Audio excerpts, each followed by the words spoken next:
Oh, I didn't see you there. Wow, what a surprise. Didn't think we would meet here. Hello. Oh, bye, Bug.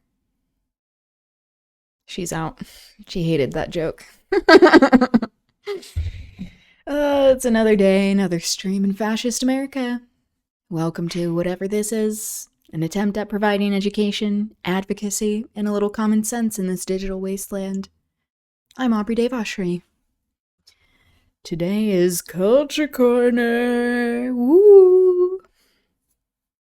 Possibly one of my favorite days of the week, and not just because it coincides with Friday, but I do plan it on Fridays because I'm like, I need a break. We will continue with more of the labor history, community organizing, with unionizing, especially when it comes to transit. Just a continuation of what we were talking about yesterday.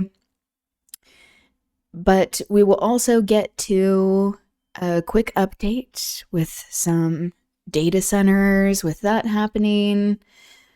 And for the first time, we're going to do a little singing lesson. We'll see how that goes. Honestly, I have taught singing lessons before, like private singing lessons and like a musical theater class and stuff at a studio a while ago, but it honestly is one of my favorite things, is teaching people how to sing.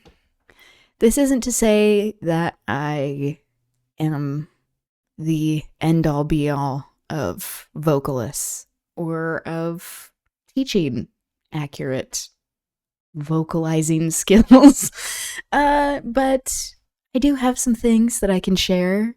And, with wanting to democratize art and education, I think it's a good place to start.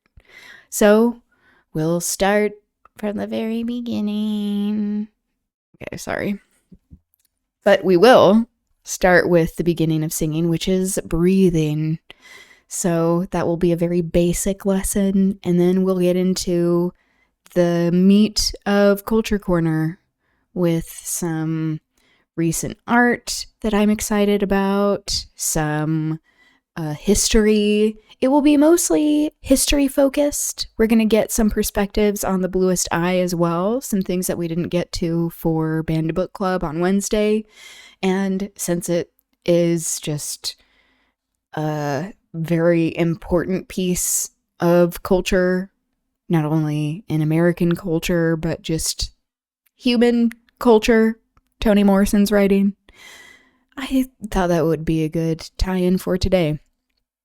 And then we will finish off with reading The Scarlet Pimpernel, because we're almost done, and I do want to be done with the slop. Baroness Orsi's aristocratic propaganda is getting old, and then we will read the Communist Manifesto after that.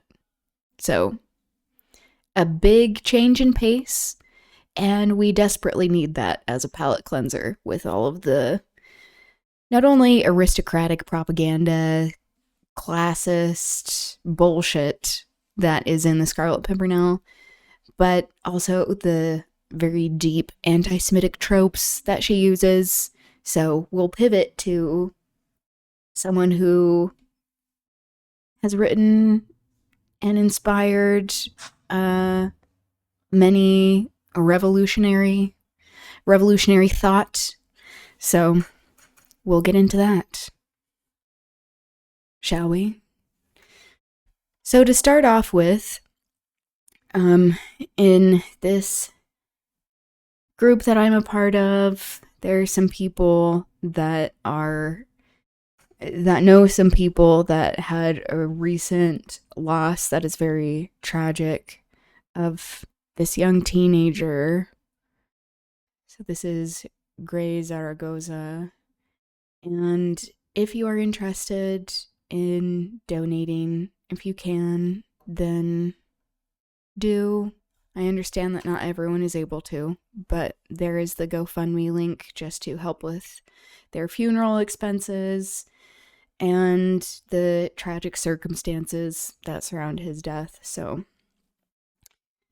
hello, Aliana.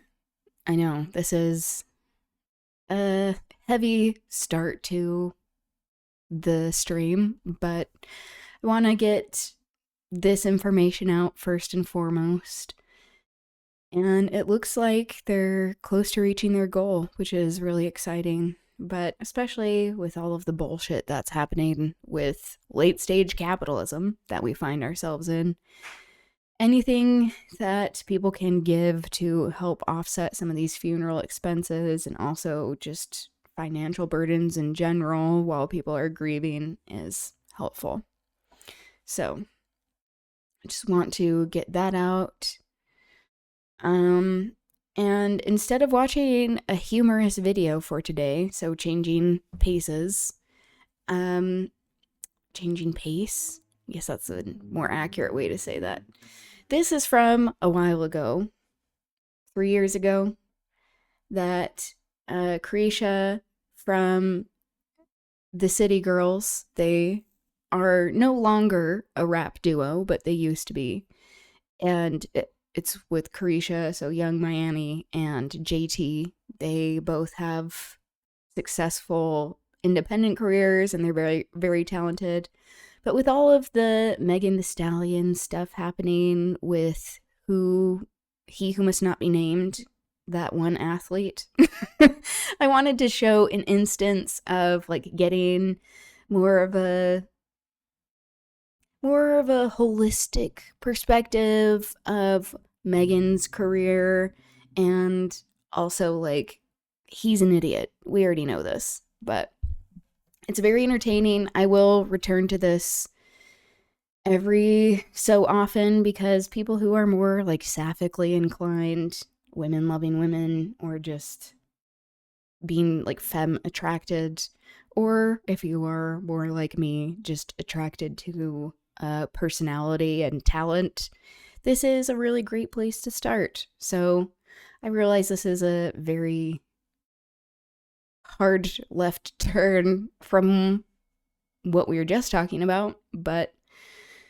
yeah, I want to watch this so that people can get more of a taste of like the talent behind Megan in addition to just her music, because it is Culture Corner after all, and she has contributed quite a lot to culture as well as Young Miami and the City Girls, so there we go. How are things with you, Aliana? I realize this is already all over the place, this stream, but I guess what else can we expect from whatever this is? Called that for a reason. Whatever the fuck this is.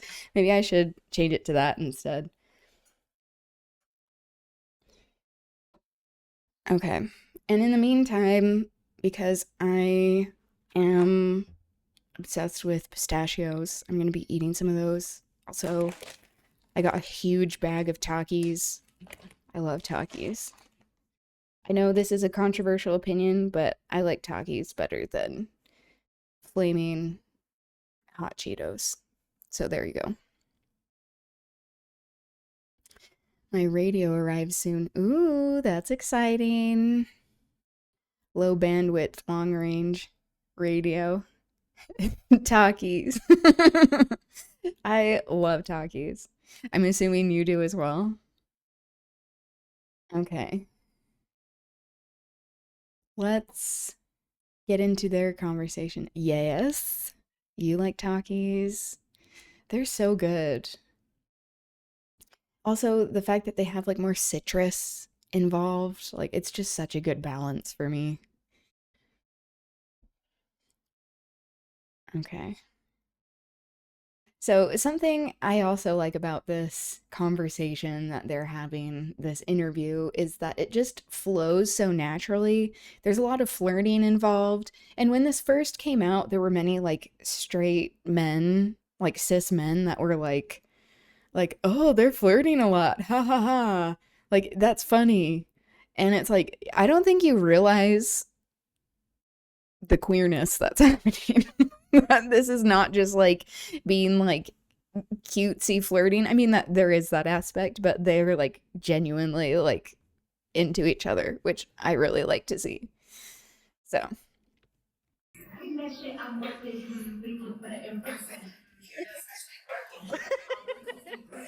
for real, for real. I'm playing their music in the background. You ready? Okay, come on, before I get nervous. Okay, because I'm nervous. You know you make me nervous. Stop! I like how we got our hair matching today. I know. I like that energy for us. We so tired. We is. Both Aquarius. Period. They're both Hey, Aquariuses. y'all, what's up? We on set of a new episode. Are you into astrology, Aliana? I don't know what I think about it. I think it can just be like an interesting framework to look at people, especially when there are many people that like fall into these categories. The ones that are like, I don't believe in that. And then you're like, you are literally a Leo. So, okay. What is your sign? I'm a Scorpio. So, there you go. People are scared when I say that, but I guess that's to be expected. So, Caresha Please. And today's guest, we got my girlfriend. My girlfriend. Dang, about time she got me up here. Megan Thee Stallion. Y'all make some noise. Woo! So how are you today? You look good. You look great. How you feeling? I feel good. I know that's right. Okay. Yeah, they both look amazing. This whole interview, we're gonna be ear to ear. Okay. Let's be serious. So how you feeling today? I'm feeling sexy. As you should. You look sexy. You look sexy. Did you wear that for me? I did. I said, damn, she got the titties out. I'm Gemini, and it's true. I'm two-faced. I get along with Geminis for the most part. There are some people that are just like super chaotic, but I feel like there are so many Geminis that are just like hella artistic, and that's really fun to see. I play characters and form different personalities tailored to these characters, each layer character being farther removed from me and each character being shown depending on my comfort level with the individual. I love that. Also, I feel like that's very true to a lot of Geminis. It's like that kind of, that attitude of like having like a persona is also very related to people who are like pro kink. So like I can only like reveal this side, which that also, I think that's maybe one of the things we relate to the most as like a Scorpio, of like, oh, we have these like hidden aspects. Online, I play the puppy girl. Cute. I am chaos, not artistic. Well, I mean, it depends. Depends on like what you're viewing as artistry, you know? I think there's plenty of like puppy play. There can be plenty of artistry there. Personas. Hidden people, yes. Known to be one of the most like mysterious signs. Keeping a lot of like hidden feelings, but a lot of like very strong feelings. Analyzing people, but not always like giving up a lot. So there you go. Take what you will from that. She got the bust down, my favorite hairstyle. You my girlfriend. I know. Tell the world, make sure they know. But everybody that y'all already know, y'all already done seen us, you know, we every time. In action. Every time I see her. Lip locking. I just can't help it. So, you just announced your new album. Mm-hmm. Let's forget about Freak. Is somebody gonna match me? What's the name of it? Steak. Yeah, exactly. Or both of those things. Honestly, going through shit. That's very Scorpio. Make up a new name for these experiences. I know that's right. Mm-hmm. So you was like, you got some female artists on there. Probably both. Like they working their pen. That's what I think. They was, but you know who ain't turning their verse that quick, and she was supposed to be on the album. Who? JT. Why? I don't know. Ask her. Talking about JT, the other girl in the City Girls. Like a spoiler alert? Like, can you tell us one person? Because I'm like, were they still a rap duo at this point? A girl that's on the album that's so fire is Rico Nasty. Okay. I really like her a lot. I feel like she got her own style, and I feel like she... This was the Traumazine era, I believe, for Megan. Yep. That is such a good album. I need to find and smoke weed. Fair. Relatable. I'm jealous. Felt like they were on a date and I was listening at the next table. Yep. That's something I love about that. Eavesdropping is honestly one of like the most underrated activities, I feel. That also feels fairly Scorpio to say. Of like, oh, I'm gonna analyze you, but you can't analyze me. I feel like she don't really get enough credit, like, cause she Also, Rico Nasty, her mentioning Rico Nasty, just so talented. And I agree. I don't think she gets a whole lot of credit. She has a song called, I mean, she has many songs. She's been working for a very long time, but a song called Girl Crush that does not get enough attention. really is fire, and I feel like because she is so alternative, like people be missing the point. And I'm like, come on, friend, come say what you gotta say over here. I can't wait, and I'm like very excited. When I saw that, I was like, Who is the girl? who is the girl? Yeah. Because it's like we need more of that. Yeah. Like, what can we expect? Why are you talking to me in your sexy voice? Because I want to go to dinner after we leave. We can. What you want to go eat? Oh, I like sushi. You like sushi? I Okay, like we to can eat do with chopsticks. making me I like to blush. show my classy side. Period. That's Second what I hand like. blushing. Okay, so what you want to know? So, like, are you being vulnerable in your album? Can we expect like a vulnerable side? Like, Yeah, I feel like it's a softer side, you know, a side that everybody don't usually get to see. And I feel like we, as female artists, especially like black women, we so tough all the time. And I feel like in our music, we going so hard all the time. And I feel like it's been kind of like taught to us not to be so vulnerable and open and not to put too many people in our business, Right. like keep it to yourself. But I feel like the world needs some of that sometime. They need to I know. feel like because it's relatable. A lot of people be going through stuff that they don't speak about. So, you know, music is like therapy for some people. So Right. they can like turn the song and it's like, damn, we're going through the same shit. Yeah, I can relate with that. Yeah, so I feel like that's important. You're trying to draw me in. I am. I know. Is it working? It is. I'll I take you am. after this anyway. Okay, that's why. So okay, you like girls? I mean, I like what I like. I like you. You do? I do. You'll fuck me? What you saying like that? I love that. That Yeah, is would. that has become a meme after this. Someone goes, "You want to fuck me?" I love it so much. But many people don't know that it comes from like this larger situation of back and forth and flirting and just like hotness. So who on top? Me. Ah. It's definitely giving top. You know that. Okay, I'll be a bottom for you. No, because I feel like we both Aquarius. Right. And I feel like we very aggressive. Very aggressive. I feel like, but when you get around me, I feel like you be giving me submissive. Like, you be very girly every time I see you, and I be like, that's why I like her. Like, she be ready to just come sit in my lap, and that's what I like. I am. I'm submissive to like my pleaser. Yeah. So Submissive to the right one, because you can't just be submissive to anybody. You can't be submissive to somebody that's not like a natural leader. You know what Yes. I'm saying? You're Like, right. if you don't feel comfortable, Yeah. I feel like That's what a lot of people, like as we were talking about like kink earlier, what people don't realize is like that's something that has to be earned. Like I feel like I'm more like switch inclined, like liking to feel in charge at times, submissive at others, where it's like that's something that has to be earned. You can't just like, it doesn't mean like, oh, I'm just this way all the time. It's like, no, it's like a very specific situation with very specific people.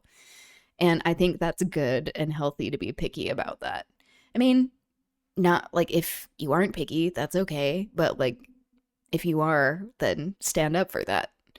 Also, this is just like a general comment, like observation I made. I feel like so many Aquariuses, especially artists, feel like they're very futuristic, that they're like from the future, where they're like living in like the year 3000 and then they come back to us to like give us art. They're just like very avant-garde a lot of the time and like very ahead of the curve. I feel like we have like Tinashe is an Aquarius, Julia Fox is an Aquarius, so many artists are Aquariuses if you're like, oh, you're like ahead of the game.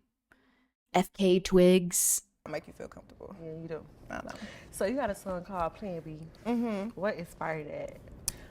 You know, these niggas be getting out of turn sometime, and I feel like you gotta just let them know, like, I'm very much a blessing.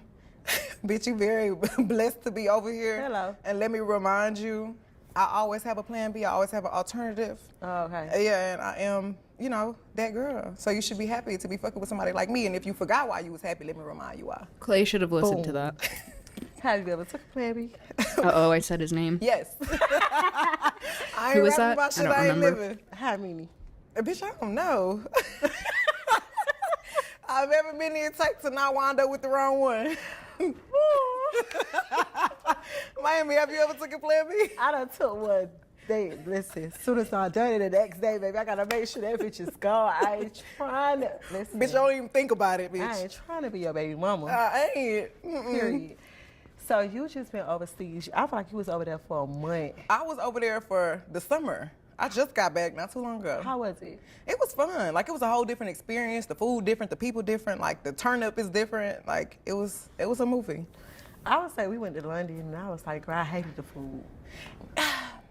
I feel like when you don't know nobody too, like, cause you go to London and you meet London people and they be like, damn, where you eating at? And then like they put you on some good food. Like they got good Nigerian food out there. Like they got good Jamaican food out there. Like it's randomly some good crab spots out there, but you just gotta Caribbean start meeting food. people. Did you get homesick or it was like? I feel like I'm never home. Really good Indian Like, food. I like Because to guess travel. I what? like to be on the road. Colonization. Like when I was first coming up, I was like, bitch, I can't wait to get the fuck out of Houston. Like I want to go everywhere. Yeah. So back to your album, what would you say, like, what's one of your favorite songs or what is your favorite song that you recorded on the album? I feel like every song I record is like my favorite song, but like one of the more personal songs that I'm like more proud of is like Anxiety. I love because that this is like the perspective. first time I ever talked about some I real. think that's how art should be. People, like artists who are doing this like false humility shit. I mean, there are some people that like genuine, like people have insecurities. It's okay to talk about that. But like not being afraid to be proud of your art. Like I love that. Her saying that every song she makes is like her favorite song. I love. Shit that I was going through and like how I was feeling. And I kind of like wrote it for myself and like for my mama. So I was like, okay, like I'm real proud for like spitting it out, like and on a track, like for everybody to hear. Yeah, I love that, and I'm so proud of you. I feel like you're doing so good. You always, We doing so good. I know, but I'm gonna give you your flowers because you're on my Thank you. show, and I just, want to give you your flowers while you're doing so good. You always working. I feel like you inspire so many people. You the hot girl coach. Yes. So what is a hot girl coach? Like, what is the hotties? What's the difference between a hot girl and a city girl? Oof. Well, you Good got questions, a too. city girl and a hot girl sitting here right now. And I Caresha's feel like good at interviewing. It's really a lot of similarities. I feel like we both Southern. We both strong. I can't really tell you too many differences. I can tell you a lot of comparisons. Like we just grew up on two different sides of the world, but like both in the South. I feel like we both stand for like empowerment. We both ain't taking no shit from no niggas. Period. We both like to get money. Hello. We both put ourselves first. And we just like to win. I really feel like we the same shit too. I always say that. Yeah. I'm like, I don't really see no difference in the hot girl and the city girl. We all We girls. the same, Just sit yeah, together and bitch. guess what? You could be whoever you want to be on whatever day. Like, Period. yeah. I'm feeling like a city girl today. I want to be with Caresha real bad. Or, I want to wake up and be with the hot girl coach. Either way it go. I said that when you come out, I want to be like, I love when you do that. It's like, So, do you feel like black women is the most disrespected women in America? Yes, I feel like, but like I was saying earlier, like we are expected to be so strong and so motherfucking tough all the time. I feel like people dehumanize us sometimes, and like we just don't have the same empathy from people as they give other women, and we have to handle everything so gracefully. Like when we going through something, we're not allowed to be loud. Right. We're not allowed to be sad. We're not allowed to like lash out. Like we're supposed to take everything you throwing at us and handle it like Michelle Obama at all times, bitch. Yeah, like bitch, sometimes I'm gonna get on here and say how the fuck I feel. I can't be strong all the time. And I feel like, us just being humans at the end of the day, we need an outlet. Right. And I feel like sometimes, like when I'm going through shit, I just be want to tweet. Like I just be want to lash out. and I be expecting to a person to just be like, I'm going through the same shit. Instead, they be like, this bitch looking for attention. It's like, bitch, shut the fuck up. Like, bitch, I can't be hurt today. Right. Like you don't be hurt every day of your motherfucking life. Right. Like, It's like we share our happy moments with you. It's important to share like when we go all through the shit, moments, right? But I feel like, you know, we successful and we women and it's But you know what it is? I feel like in this generation, like we take the internet so seriously, like it just seems like it's the whole world, and it seems like, no, oh my God, everybody hate us. Cause I be telling my team all the time, I be like, everybody hates me. I don't know what the fuck I did. Like, but I be having to like delete apps off my phone, like and just get focused, cause the people around you do love you, you know what I'm saying? And it just be people on the internet picking, like they just want you to say something to them. The internet is just a fake place. Queen, I can't believe you said that. Right, like, smoke and mirrors. Like, so I feel like if we stop paying attention so much to the negative, like we'll realize how many people do love us. Yeah, and once we notice that life is bigger than the internet, it's like 5% of our fans that's on the internet. Right. A lot of people really like when you go across seas and you word for word, everything, oh my God, I love you so much. And you be like, damn, I was just on the internet and I could have swore it was 1,000 of y'all that hate me, but like you get somewhere and you feel the love and it's like, oh my God, yes. Yeah, like, I learned that too. I was like, you know what? Like, so, you know me, I get out of me and JT, I'm the one that get the most backlash. And I know how to be so strong to the point it's like, I could have had interesting. I didn't know that. Like, man, fuck this shit, I don't want to do it. But I'd be like, I've watched this so many times, but I'm still like picking up new things every time I watch it. It's like a comfort show. There was a comment that I saw earlier that I wanted to highlight. Caresha has conversations, not just interviews. Yeah, exactly. It's a conversation. When I said that she's a great interviewer, that's what I mean. It's like if someone feels like, in my mind, if it just flows naturally, you can ask really good questions, but also respond to someone in real time where you're actually listening. Like, she's really talented at that. Had me blushing. I know. Their confidence. Her role as a host, which I haven't seen any new shows of this, the Caresha Please show, in like 3 years. And that makes me so sad because she's really good at it. Yeah, how it's effortless. This is the comment that got me. Bro, lesbians must be losing their minds over this interview. I'm like, I don't think you understand. We are. I literally come back to this interview every couple of months. I can relate to that. Yeah, they have great chemistry. Yeah, talking about Rico Nasty. Yeah, it just is like such a great interaction. I just keep returning to. Hello, Turd Bomb. Welcome. This is Young Miami, Caresha, and Megan Thee Stallion. Caresha's interviewing Megan. This is from 3 years ago when Megan came out with the Traumazine album, which I think, like, it was really popular, but I still think that it didn't get enough credit.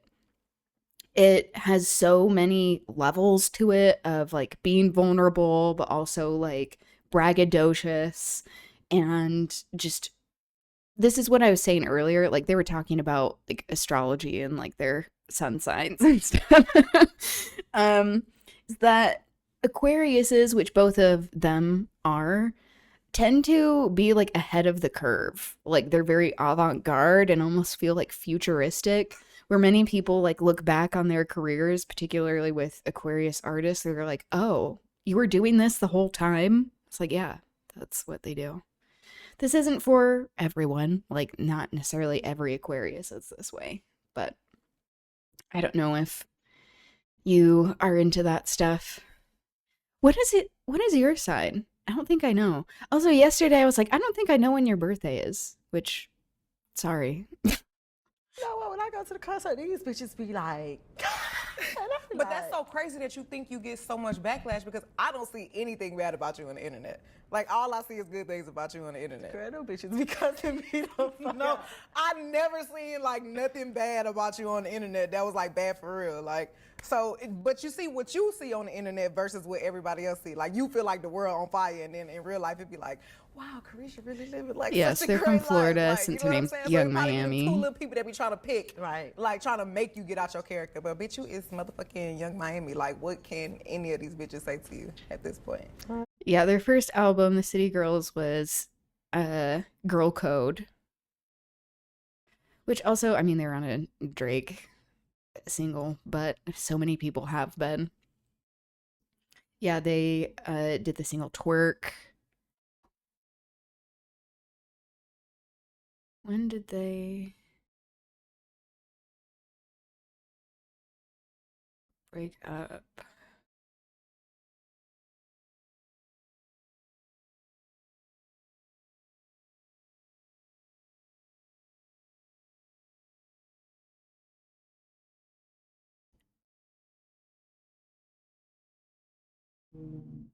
Legal issues and controversy. The thing is with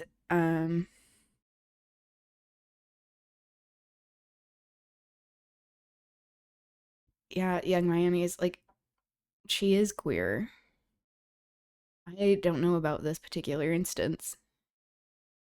But also, many people, especially who are millennials, you grow up before the internet having a lot of queer phobia that you have to deconstruct. Like, I said queerphobic things in the past that it's like I think many of us have, especially if you grew up before the invention of the internet, when you're exposed to more people and you are not quite as ignorant.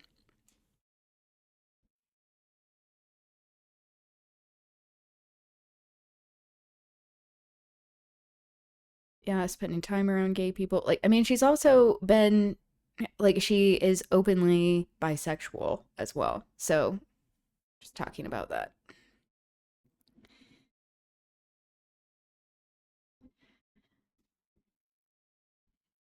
August 11th. Oh, okay. You are a Leo. Honestly, that makes sense. Very social. Mustache, yes. I was saying to Brent earlier, my partner, that I was like, I'm sure there are some drag kings that are like screaming at me somewhere in the world because my mustaches are not ever even. And not very well drawn on, but you know, practicing and such. Thank you. You know. Yeah, Barton, let me get a Caresha, please. This interview is being brought to you by Deleon Tequila, owned by a black man. Goes down smooth. Now back to more Caresha Please. What's in this Caresha, please? We got some Deleon with sprinkle with a little bit of orange. A little bit of Caresha juice. Ooh. If it tastes like Caresha, I want it. Why does it make sense? Okay, so this is my disclaimer with astrology. It's like, I think it's like many things where people can like pick and choose what they like from it and then like choose what resonates with them. It doesn't necessarily mean like everyone like identifies with it or it's like a universal truth. It's just like an interesting framework to like look at people in. I'm gonna pull up. I have talkie fingers. I'm gonna pull up like a quick overview. Leos are confident, outspoken. They like to be leaders a lot, known for being very social. I think many people think Leos can come across as arrogant, but they really are just like confident. Leo personality traits. That Leos are like leaders and shit. I don't think it's even necessarily like you are always chosen for leadership positions, but like people can often look to you as a leader. Like if people have a hard time deciding something, then a lot of the time Leos are like, okay, let's do this. Or like planning events.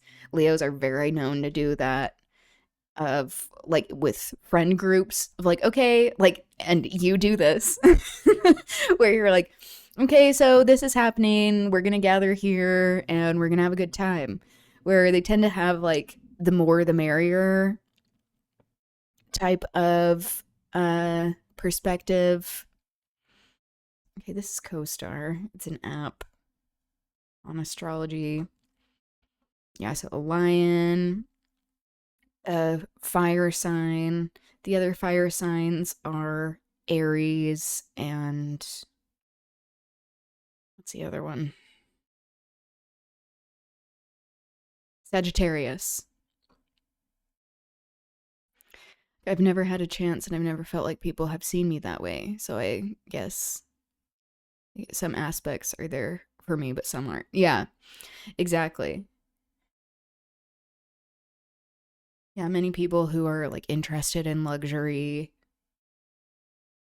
Also, all of the people that they give as examples, famous Leo, like just famous people in general, I'm like, ugh, wait, why are we even looking to these people? We don't care. Leos are bold, warm, and loving. They are also the ultimate performers. I mean, performers, people who are drawn to being on stage. It's like I wasn't on anyone's radar, high school, mission, work. Well, like that is, again, something of like, if you aren't interested in something or like in a space where you feel like you're given due respect, like why would you be like trying to even pursue some of these things? Like, because I think that's a lot of the time that people can confuse with leadership, is that it's like a leader in a particular system, when really a lot of the time when people are chosen in these systems, it's because they like align with the system, versus like a leader in other ways of like a thought leader or like with taste, or like I think like especially in like band, like in music, like from what I could see in high school, like you were looked to as a leader, also a performer. They can dazzle with the theatrical flair of a Broadway star and the charisma of a politician. They are captivating personalities. No matter how quickly they've just been introduced to a topic, they can speak eloquently about almost anything because they have such a way with words. Leos inject ambition into everything they do. They are ruled by the heart. Their actions are natural and effortless because they are brash and confident and trust their instincts. Leos have an unrelenting appetite for growth that is easily satiated by the praise of others. When they are hurting, it shows. Yeah, always like wearing their hearts on their sleeves. They will use their anger as a protective wall to shield their vulnerabilities. They want to be perceived as unbreakable because they're scared of admitting vulnerability, needing things from other people, or being incomplete. Some weaknesses: when things get into excess, can be perceived as overbearing, but they are just like very passionate and intense, which that often is why, like, because like I'm a Scorpio who, and they're known for like being passionate and intense, why many people can think of Scorpios as fire signs when actually like we're water signs, which is more about like emotions. Leos have a reputation for bragging a lot. They see bragging as sharing. Sharing their accomplishments with others makes Leos feel connected, and they expect the same in return from their friends. I think it also is like, this is the aspect of like people, like there are some Leos that can be arrogant, but like people who are confident or they're like not afraid to talk about their accomplishments, like I admire that. I should do that more often. Leos like to feel important. They don't necessarily want to be worshipped. They just want to be recognized for their authentic selves. The difference between admiration and worship is subtle, but it's the difference between a Leo being preoccupied with themselves or being focused on the good of the people they care about. Yeah, they tend to be like very, like talking about passion, about like very passionate about like particular issues that they care about and being outspoken about it. They don't like being bossed around. I feel like that is a very consistent Leo trait that I've seen. There's like romance and friends attentive, loyal, generous. I think loyalty is one of like their biggest attributes a lot of the time. I've always felt like I have good leadership qualities in spite of not having many opportunities. Yeah, and like that is part of the thing, is like opportunity. And are you in a space that actually values those kinds of skills?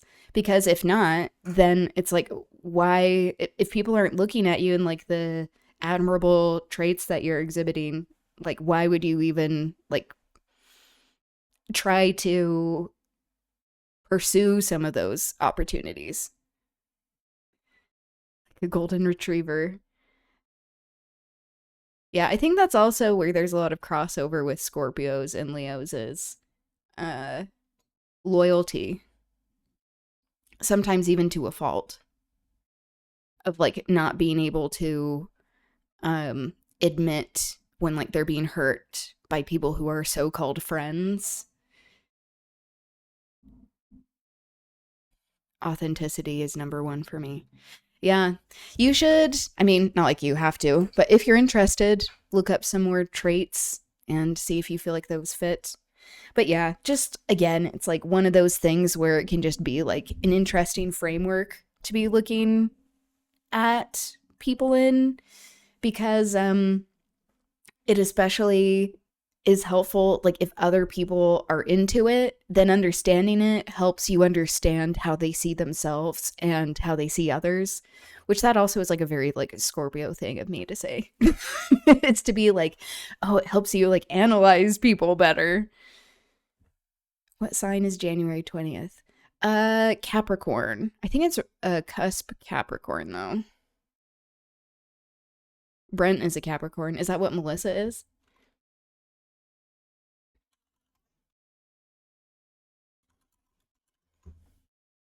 Yeah.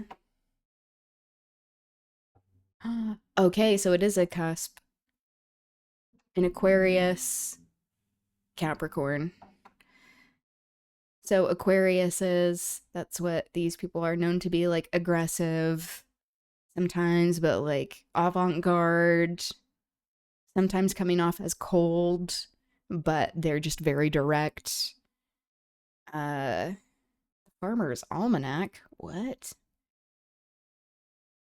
Yeah, so a cusp is a term for like when you're on like the edge of both of these like different dates. So like Capricorn is um earlier in January and into the end of December, which is what Brent is. And Capricorns are known to be very grounded, can also sometimes come off as cold. They have a lot of like deep feelings that they just like keep buried.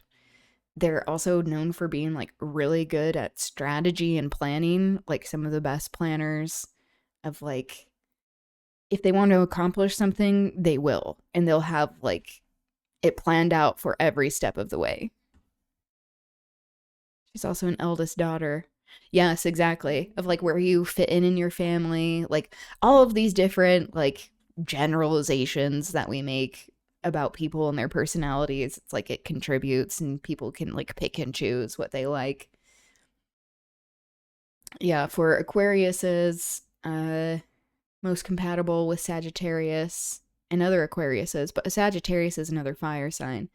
I feel like Leos and Capricorns, which like she is a cusp, tend to like be very attracted to each other because Capricorns are known to be like very stable.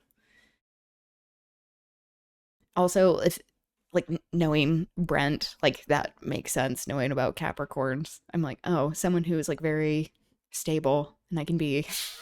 I feel like I've just a lot of emotions. Intellect and independence. They have a thirst for knowledge and a desire to challenge the status quo. They possess a brilliant mind, often detached from emotional turmoil. Yeah, they can come off as very detached, allowing them to analyze situations objectively. Yeah, so they make like a lot of the time I feel like Aquariuses come off as like futuristic, almost like alien-like with how they are not necessarily like, oh, what are you feeling right now? But they have like a very good perspective on what's going on. Like they're drawn to academia a lot of the time. Versatile, embracing change. Yeah, so Capricorns represent the pinnacle of civilization. She's very intellectual. Yes, I think so too. Also, even like, it seems like with all of Melissa's projects as well, that like everything is planned out very well. That's like the Capricorn part, as well as like Aquarius's, like being very organized. But yeah, like using that kind of artistry, I think Aquariuses often make like really great artists because they're able to like have a little bit of distance emotionally from things sometimes, where they're able to like more easily portray feelings if they aren't just like in it all the time. So we just saw you, But you know, again, snow. like She came out from generalizations, Valley. kind of like How was that? a fun I feel like it exercise was so crazy to be because thinking I about. feel like this is my 4th time saying this today, but I read for the part of Mercedes in like 2019. For real? Yes, but I was giving baby Megan, like ain't nobody never asked me to read for nothing before, so like when they didn't even give me no instructions on the tape, they was just like, read these lines on camera, and I was like talking normal, and when I seen Brandy like being Mercedes now, I was like, oh, okay, like yeah, bitch, I definitely wasn't getting the bitch, I definitely wasn't about to make the cut on this show. But like when I started becoming myself and getting more famous, you know what I'm saying? Cause Tori had spun the block and she was like, okay, so what's up, Meg? You ready? Who you want to be? And I really wanted like a reoccurring role on the show, but I really just didn't have time to film because I was like all over the place. But I was like, bitch, look, we got 2 days. She talking about the show P-Town? Like, okay, come be Tina Snow. And I'm like, yes, I can do that. So being on set with everybody need to was look so that fun up, because I feel too. like I already knew everybody. I loved it. What I loved the most about you, like being an artist, is your confidence. Yeah. You be on stage. Yeah. Right. I'm like, damn, I need a manganese. Bitch, I know you got something. I got a little something, but Bitch, I know I don't gotta they ain't put tripping it. for I no don't gotta reason. like put it apart. I can teach you. Ooh. You know I will. Teach me when I'm on top. Okay. I'm gonna ride it while I spell my name. I gotta get out of here. So yeah. That lyric on WAP, the song Wet Ass Pussy, that Megan is on with Cardi B. That lyric, when I ride the dick, I'm gonna spell my name, that broke my brain. I was like, whoa, that's really cool. I'm sure there are some things about me that correlate with Pisces or something. Yeah, of course. Especially, and this is like the hardcore astrology people are like, okay, so it's like your moon sign and your rising sign. Because like, your moon sign is like who you think of yourself as. Your rising sign is like who other people think of you as, like what you project. So that can always like determine, like, especially with like your moon sign, that's like when you're most comfortable how you view yourself. But if you are interested, you can always like check out what all of those like little tidbits are, those extra things. If you download the CoStar app, it will tell you like your whole chart and everything. Say that lyric again. It's in WAP, the song WAP, where she says, when I ride the dick, I'm gonna spell my name. That I love that song. It's so good. And the fact that it has gotten so relentlessly censored shows the very stark double standard that women have when they're talking about like sexuality and embracing, like actually enjoying their sexuality versus like men. Of like, that could have been a lyric written by a dude and it wouldn't be nearly as censored. So like men, especially like in art, are able to like talk about like pussy as much as they want, but then when a woman does it, or queer people do it in general, it's like, oh, okay, so now we can't talk about that? Interesting. Yeah, it's graphic, but also like it tells you a lot. Where she's saying like she's a top, like in like sexual relationships, that's top energy. I do a song called Pressurelicious, which is me and Santana's favorite song. Yes. When I want to feel Yeah. good, I'm going through my Male shit. rappers can talk about that shit on birthday. sex Bitch, very but in explicitly, person, but hello, female bitch, rappers, come on. it's like, How oh is it no, okay with like you? the WAP song in general, like it got the conservative like media landscape like in hysterics. Like there's a clip of Ben Shapiro. He's like, "What ass P word?" I need to look this up because it's so funny. They were like, "What is this? People can't be talking about this." Meanwhile, they love Kid Rock, and he was talking about people being how he was saying they call it statutory, meaning statutory rape. I call it mandatory. Him talking about like literally raping like underage girls, minors, and he's able to get away with that.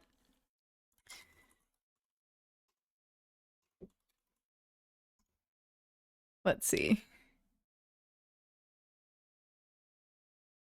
Look at this. Because that's what the single looks like, the cover for the single looks.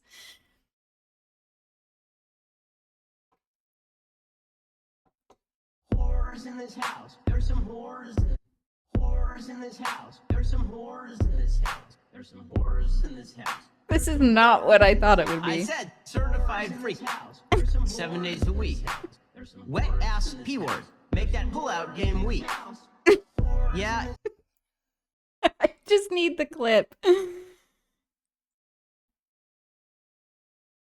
Where is it?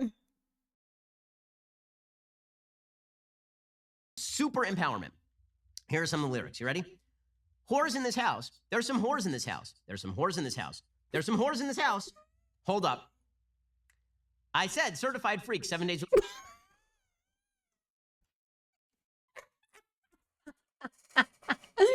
I haven't seen this clip in so long. It's so funny though.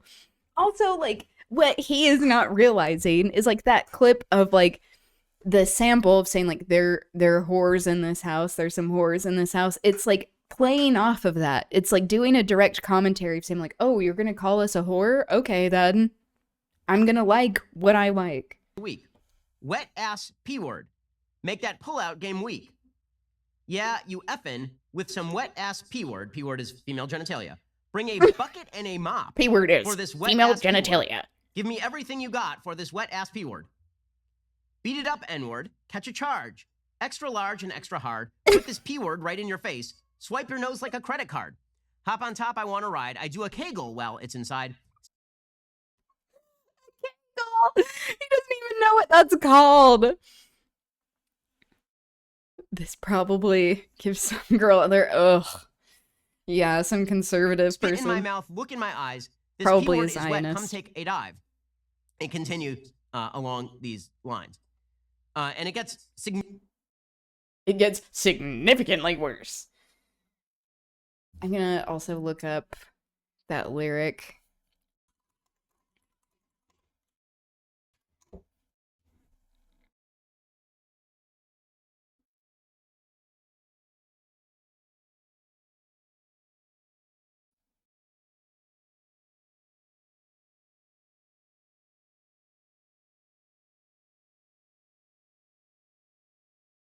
Certified freak. 7 days a week.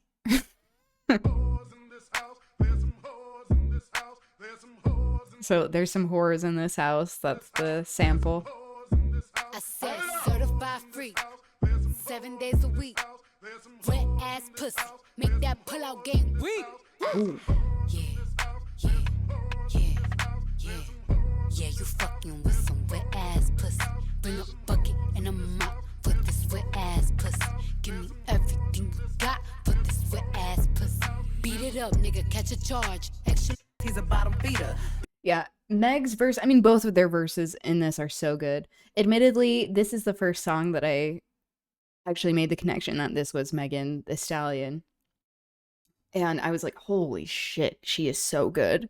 Big D stand for big demeanor. I can make you bust before I ever meet you. If it don't hang, then he can't bang. You can't hurt my feelings, but I like pain. If he fuck me and ask who's is it when I ride the dick, I'ma spell my name.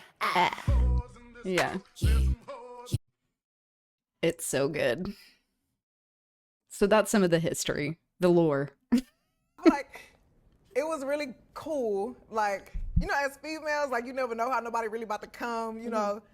So I was like, I ain't even want to play no games. I be hearing stories about people going through shit, trying to get features and shit, and I was just like, bitch, what's the feature price? Bitch, what is it? And they was like, okay, $250K. I was like, somebody go pull $250,000 out the bank, go drop it off to this nigga so he know I ain't playing. So my manager went and got the money, put it in the backpack. Yeah, and, it's so good. Gave it to him, and he sent the verse back. That song is for the girls, the gays, the days, especially the showgirls. Fuck Megan. Like in the club, like that song for the showgirls, the show thems, the show people, the strippers. It's giving it was for them. X-rated. Like the old school porn too, like noises. Yeah. Ebony porn, bitch. I love porn. What kind of porn you like to watch? I swear to God, the only type of porn that turn me on is girl on girl porn. Like, I don't want to see no nigga fucking no bitch. I already know what it's about. Yeah. I just love, like, that's how I always knew I was gay. Or I was bisexual. Right. Because I love. Girls are so sensual. Yeah, I feel like we know how to like. See, this is her talking about being queer, being bisexual. So each other. It's straight to the point. You know. But I feel like girl sex could last like 2 days. Cause bitch, when you tired? No, bitch, is you tired? Like, it can just keep going. Yeah, but I do feel like. Do I want to put this out there? I'ma just do it because I'm with you. I do feel like, for me, it must be for me. It's better. Like, I don't know. I just really enjoy having sex with a girl. Like, it's just, I feel like it's so personal, pleasing. We just having fun. It's so intimate. Yeah, like, we not like in our head about it. It's just like. So you feel like when you have sex with a guy, like you thinking about it? I feel like I be in my head a little bit. It depends on who and cause it's some niggas I'll fucking with. Nigga, get out. Right. Like, I feel like when you fucking with a dude, especially for the first time, it's like, bitch, I gotta perform. Right. So it's not even... So, you know, you wanna like do your big for the first time. Cause bitch, you gonna talk about me. You gonna tell him it was a movie. You know what I'm saying? Right. But cause I always had a conversation with my friends. I be like, what is like, you know, cause to each his own. Like, what is a freak? What is like slutting me out? What is... You know, like, what I'm gonna do that's gonna separate me, or what I'm gonna do that's gonna make this nigga be like, damn. Damn, I remember that shit. Like, like I need that bitch. Like, I want her. Like, I want her back. What you doing? Where you at? Hey. And I was just like, you know, you gotta compete with porn stars. You gotta. Nah, because I feel like. Which also, I think they're, like, this is a common thing of, like, talking about people who engage in bisexual relationships. That's like what they're strictly talking about, like male identifying people and female identifying people who are cisgender, that there is this element of like what patriarchy does is like expecting women to compete for men, and that like men can like have their pick, that they just choose whoever they like best, versus like what happens with a lot of like female loving relationships, again, like cis relationships, but you know, not necessarily just like female identifying relationships, is that there's this more like emotional level of like emotional connection of like, okay, what are you comfortable with? What makes you feel safe? What do you like? Versus appealing more to like what men like. Like, dudes be watching porn and like the porn star is performing. Like, you know what I'm saying? Like, niggas know like when you get in that room, you not about to look like that man in that video. Right. So like, bitch, don't you ever put no expectation on me, bitch, if you ain't coming in. I feel like when you go in that room, just be confident. Just be comfortable. I feel like comfortable sex is the best sex. Confident sex, both of y'all think y'all superstars in the room, bitch, it's not giving nothing. It's giving like, you looking at me, I'm looking at you, bitch. Now we like, who going first? What we about to do? Like, I don't like that. Bitch, I need regular, comfortable, nasty sex. Like, don't come to me trying to be famous. I don't like that. What type of men you like? I like a big dude. I like I like a strong nigga. Like, Let me tell you something. I had this big ass nigga, right? He was like, boom, I'm like, hey, wait. wait a minute. Slow down. You gonna break me, nigga. Like, just because you can pick me up, don't mean start sumo wrestling me in this whole nigga. Like, but that's why I like Party, because he just very. Oh my God, y'all video. Which. He shocked me. I said, damn, they don't put them in our business. I said, I was like, oh my. I said, I know they have so much fun. Like, y'all look like y'all have fun. Y'all chemistry is everything. Yeah. When I see y'all, I be like, okay. I like him. He just him. Like, and he don't be caring what nobody got to say. And I like that for him. He don't be in the mix like that. Like, he really don't like niggas. And I'm like, me either. Like, right. Stay over here. Like, let's be in our own little world. So how you feel about us? He don't like that. Like, he be jealous. He be like, okay, look, so where you... Party, you know, like, girls just want to have fun, too. Girls want to have fun, but Party be like, don't have too much fun. I'm like, well, I'm sorry. I got to do what I got to do. Are you into threesomes? I've never had a threesome, and I don't think I could have a threesome. My bitch is my bitch, and my man is my man. I want to come over. No, you can come over my house. No, I'm playing. You're not into threesomes? Okay. I'm not into threesomes. You into threesomes? Maybe. Like 3 girls or like 2 girls, 1 guy? 3 girls. 3, come on. I ain't never had that happen to me, never. I don't know what that do. It's a lot of shit going on. It's a lot of distractions. You did walk with Cardi. Like, how was working with Cardi? I love her. Like, she was so easy to work with, so fun to work with. Like, it was just easy. But like when we first met, like I feel like we was both like, yeah, good. Like, everything okay? I feel like it's working with any female artist for the first time. Like yeah, we be just trying to. Oh, they were talking about Party. So Partisan Fontaine, who was a rapper, or is a rapper, I guess. I thought they were saying Cardi, like Playboy Cardi. Like, but when we finally met in person, now they're like, talking about okay, Cardi, like Cardi B.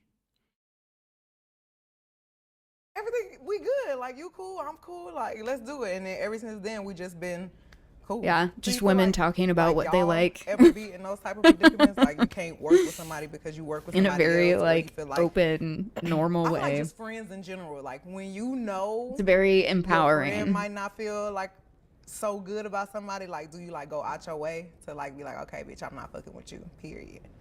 I feel like when you know a person got beef with another person, you want to, you want to be loyal. You want to not really get into what they got going on, because it's like, if JT don't fuck with somebody, I don't fuck with you. That's different. That's like your real. Oh, you said like as far as artists? Yeah. Like as far as like, I feel like we don't got to get into that because they don't have nothing to do with us. Right. So I feel like, if I got what y'all got going on, it's okay for me to like both of y'all for different reasons. I feel like everybody, I feel like this generation of girls, like, it's kind of reminding me of like how the girls was in the 90s. Like, I feel like the girls back then, like, they didn't even, if they even wasn't on the song, like, they were still at the video shoot. Like, you know what I'm saying? Like, it's starting to get back like that.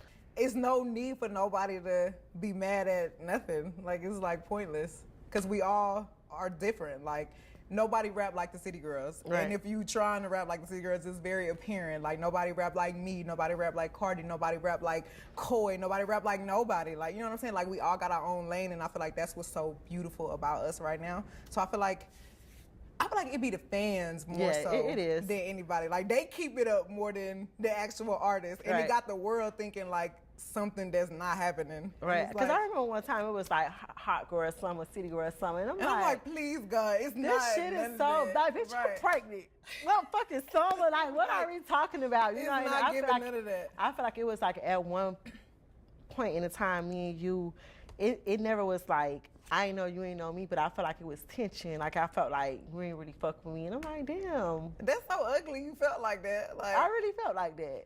why would I have like any problem? I can't. And that's to go back to like what you said about the fans. It wasn't necessarily you. It was just like people pinpointing us against each other. Fans being a huge source of conflict. I love them, but I'm also a bitch like, okay, I ain't gonna say nothing to somebody say something to me. Okay, like, that's how I am. But like once we started talking, it was like, okay, bitch, you want to kiss me? I want to kiss you. Duh, bitch. Right, like, right. Where's it coming from? That's how I felt. I was like, you know, I feel like at one point in time, like that was a thing. Like they was trying to pin us against each other, and it was like, bitch, I'm hard down pregnant. Like, no, it wasn't giving none you know, of that. it was always they try to make it like oh, you a hot girl, you a city girl, you this and you that, and I was like, damn. I was always supporting from the sideline, but I didn't want to say nothing until I felt like it was good. Like I was like, we fine, okay, bet. Like, yeah, and I'm glad that we overcame. We here now. Yeah, cause now we go together. Cause we could like we could have been before these niggas got in the picture. Me and you would have been together. The power couple. They ain't never seen no shit like this before. Well, you know, maybe when you get done with this nigga, I don't know. What nigga? You tell me, this nigga. No, I'm for real. I'm not in a relationship. I'm literally just dating. Like I'm 28. Oh, I like that. I'm having fun. I'm dipping and dabbing. You know, seeing what's happening. Yeah. I like that for us. Like I might want to be on a boat in Italy, and I might want to. You might want to be on the boat in Houston. Yeah, I might want to drive this was 3 years ago. I might want to be on the boat, then I might want to drive one. You know, we could do that. 31-ish now. Like, I'm having fun. Like I'm not in a relationship. I'm dating. I was in a relationship for 2 years and it worked out. Yeah. And I didn't want to like, you know, my baby daddy died. Then I was with my last baby daddy. It didn't work out. And then I just, you know, started talking to someone. And I'm just taking my time. I'm just having fun. I did an interview, and I'm like, we got to get a real bag. And everybody like, bitch, listen, I was just. I can do what I want to do. Yeah, I can do what I want to do. I could be. I might feel this way this day. And I might real be with bad. your nigga tonight. Like what? Like What about it? Yeah. So I just feel like, you know, having fun. And you look good. You can do whatever the fuck you want to do. Thank you. I like that. I think y'all bitches should start doing that too instead of trying Worried to ride about a what guy another for these bitch broke coochie ass do. niggas. Okay. Don't worry about this. Worry about that. I mean, sometimes I feel like broke dick might hit a little bit. Maybe that's why some bitches get trapped in a broke dick. Maybe they never experienced a little rich dick before. Bitch, I don't know what to tell you. Like, sometimes I want to go shopping and sometimes I want to lay up. I always want to go shopping. I always want to go shopping. But, you know, it give what it give on what day it give. You really a material girl. I be on your page. You so low key. And I be chilling. But I be like, this bitch really could pop her shit when she feel like it. You a material girl. You be popping out with your shit. You love Elliot. Dude, jewelry is my favorite thing.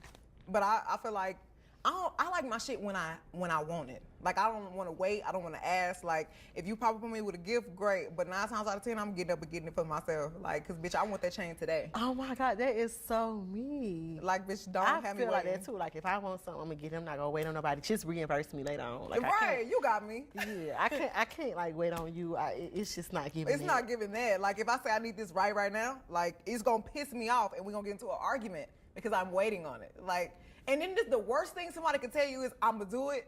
And they do it on their tongue. Ooh, and it's like, bitch, you got me waiting. You got me fucked up. Do you know who you got waiting? I don't like that. But I feel like that's why girls understand each other too, because we know the pressure. Like, okay, she said she like this, but like, bitch, let me have it before she can think about it again the next time and get the hooping and hollering that I ain't do it. Cause we like that.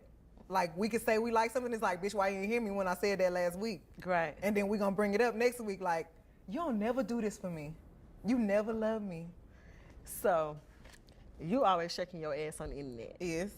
Is that a problem in your relationship? Like, I really want to know because it's like, I don't be in like a relationship where it's like, I can't shake my ass. And it's I feel like every relationship I get in, the nigga be like, don't be showing everybody that shit. Don't do that. And I'll be like laughing because I'm like, bitch, how you see me? Like, right. Bitch, I caught you with this ass. Hello. What you gonna stop doing this? That's why. Because I feel like for me, dancing is like my therapy. Like, I love to dance. I would shake my ass in church.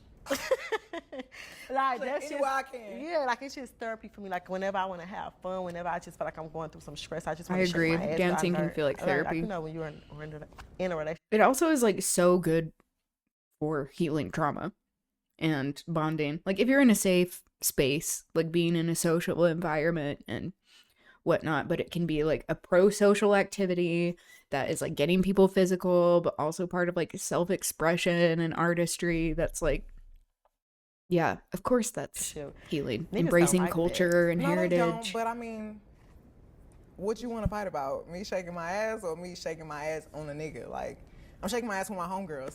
Right. Nothing to be upset about. Have you ever cheated? I've never cheated. I don't cheat. I don't believe that. I don't cheat. You never cheated. I've never cheated. I'm not a cheater. I'd rather be honest. Like, I'd rather be on some shit to where you don't feel like you could hover something over my head or like, bitch, what you think you catching me doing? Like, bitch, I said I was doing that. Like, and I feel like it's good to be honest. Like, the worst thing somebody could do is catch you in a lie. Now you be feeling all awkward and weird. Like, I was honest with you from the get-go. This what I want, this what I like, what we about to do. Where do you want to go from here? Like, you got to give people the option to fuck with you. Like, that's what's wrong with niggas. Like, okay, bitch, if you want to fuck with multiple bitches, can you just put me on one accord with you? So if I see you with the next bitch or if I catch you, like, don't let me catch you. Like, let me be a part of this circus because I chose to be Okay, over so here. let me ask you that. Would you rather would you rather a man like telling you like, look, I'm finna go do this, so when you see it, you already know, or you just see it and you gotta react? Like, would you rather the Nah, truth? like, first of all, don't tell me, hey, and we been good, hey, I'm finna go do this. Bitch. So you, what? Like, you gotta start like that. Like, the energy you start with is the shit you gotta finish with. Like, if you telling me, oh, I'm fucking with this, I don't wanna be like that, cool, me either. Like, bitch, and when you see me. Don't say nothing to me, don't confront me, like, Right. bitch, don't wild out, don't get to acting salty, don't do none of that. Like, cause that's not cute. you match your energy. I'm matching your motherfucking energy. You own whatever they own. Mm-hmm. What time you on? That's what time I'm on. You got a Rolex, I got a Rolex. Ooh. You want an AP, I want an AP. Period. Yeah. Love that. Love that. Okay, so go get into this to that. Okay. Acting or music? Music. Why? Well, both, really. Like, I feel like acting and music is like the same thing. Like, you gotta turn on that persona as soon as you get in front of them cameras, as soon as you get on that stage. So I really feel like it's the same thing, low key. I just did a movie and I don't think so. You did a movie? Mm-hmm. Come on. But I feel like it's the same thing. Because you know why? I feel like the role that I had, it was like an emotional role. Oh, Meg, I think she still is on Broadway in Moulin Rouge and has been killing it, doing such an incredible job. why the fuck would they put the top Aquarius as some emotional shit?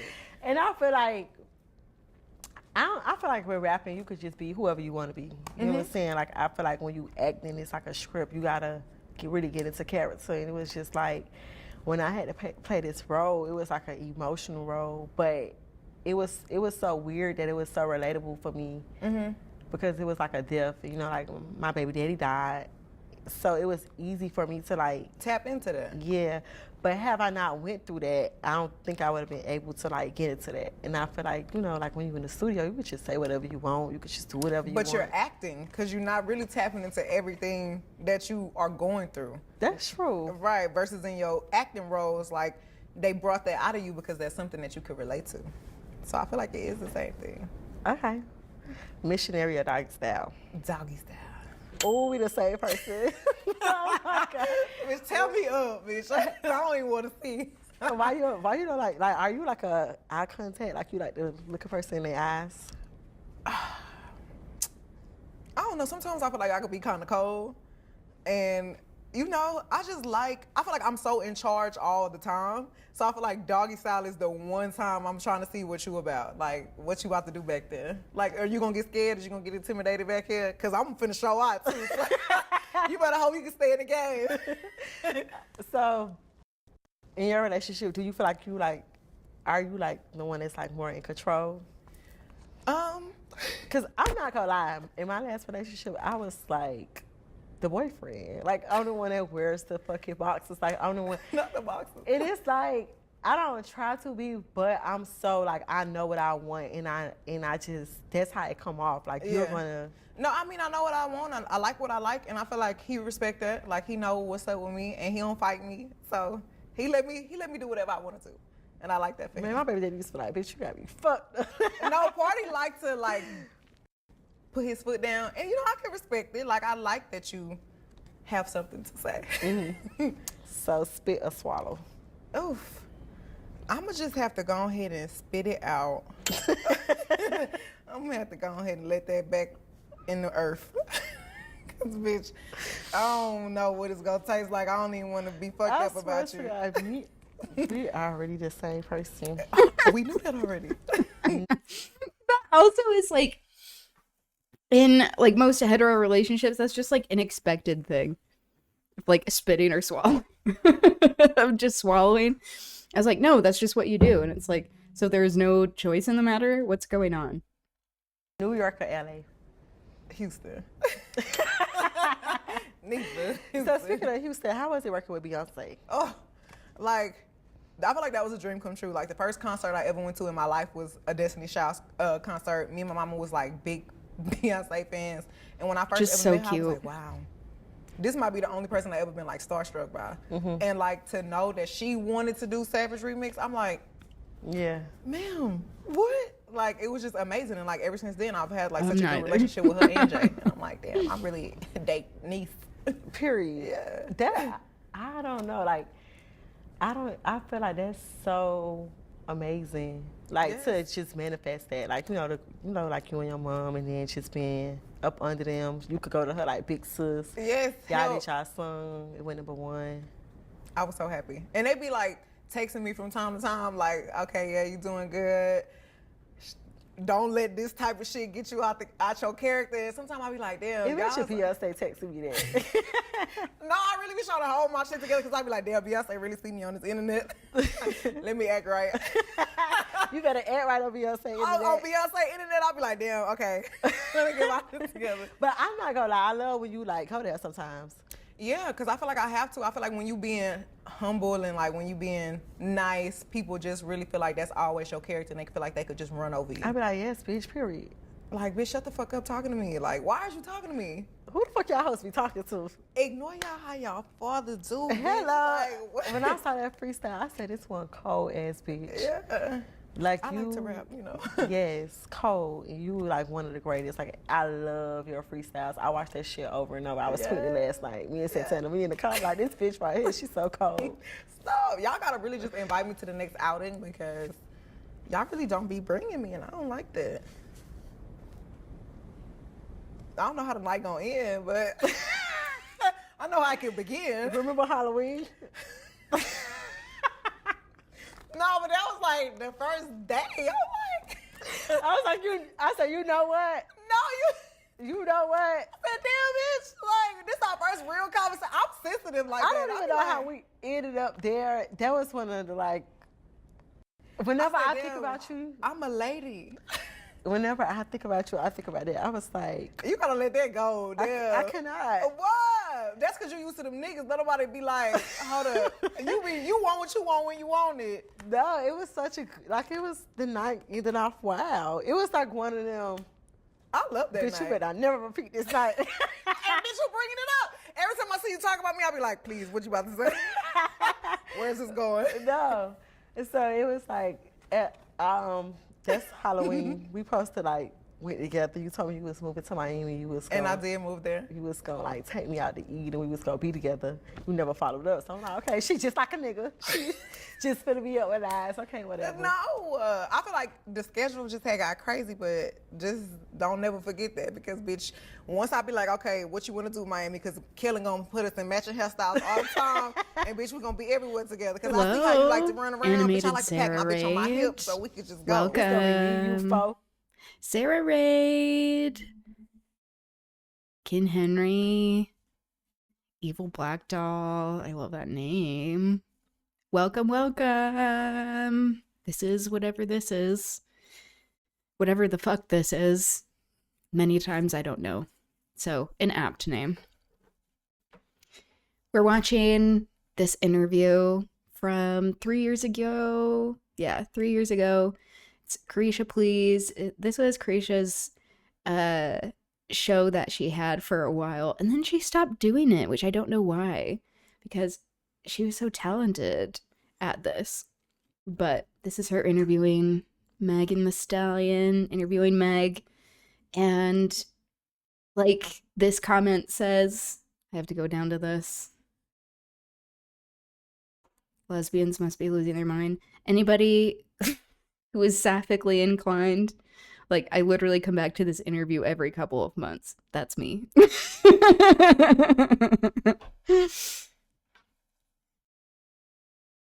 To raid and run. Yeah, no worries. Thanks for the raid. Thanks for being here. I'm sorry you haven't been feeling well. I hope you get feeling better. All the dogs, bitch. So it's your dogs really like your kids. Do you want kids? My dogs are definitely my kids. I really just don't What want all any were you kids up right to now. on Why? Animated Sarah's channel? I feel like I'll be too busy. Like, and I just don't want to commit to no kids right now. Like, that's a forever thing. Like, that's real Dogs life. is real kids. No, You yes. have to pick up their shit. You have to feed them. Right. Find a But babysitter these because you is can't leave my them home. kids, though. Like, myself. Like, I'm not tied to nobody with my kids. Like, just me and my animals. Like, when you finally decide to have a baby with somebody, like, you have to talk to them for the rest of your life. And I just want to make sure, like... Political brain rot. right. When is political This is shit it. not This is brain us. rot, I though? don't want to go Let's be nowhere after honest. this. So I feel like that's the stage. We get up to I'm some trying of to that figure out here. right now. We'll Like, touch where on do we it a go little from here? bit. How many but dogs you got? 6.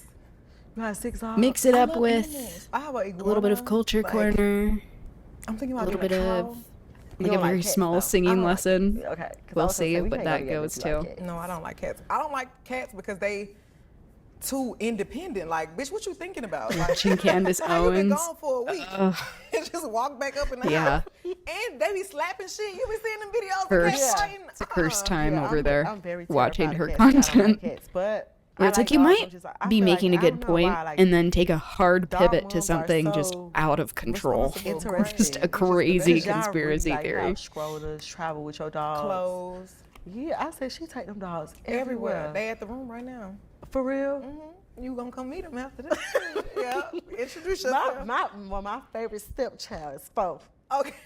I love him. He's so cute. He is just a little man, and he gonna be flirting with you. Like, he just gonna But love they it. be I don't have any farting. dogs. Frenchies I've wanted is a stank. dog.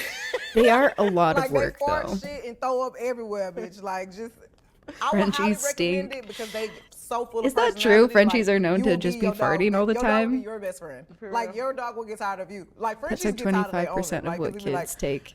with them little ass arms, like, If a dog is a lot for you, then kids No, might be like, too much. okay, bitch. Yeah, Like, which he be I'm so even cute, like, a Frenchies, dog he is a be lot. fed. I have He 2 is cats. a man. Like, I really think Bo used to be like an They old should man in his past not be life. anybody's Like, even parent. from when he was That even when he I was a can puppy, I was like, confidently damn, say. this is a nigga. But like, what made you fall in love with dogs? So I really want to become a dog lover. Like, I really want to like, I'm like, okay, I want to like get my baby a dog and be a dog lover. I feel like it had to be something from the start. Like, I don't think you could develop a love for a dog. I think I've had dogs all my life. Like, my daddy, he used to bring pit bulls home all the time. Like, I've been having 6 dogs. Like, and I used to live in like a suburb, and we was the hoodest house in the middle of the fucking suburbs. And it was like 6 pit bulls back there, and they'll be fighting and shit. And I just had to take care of them. Like, when mama went home and my daddy went home, that was my shit. So I was like, damn, this is just gonna be my life.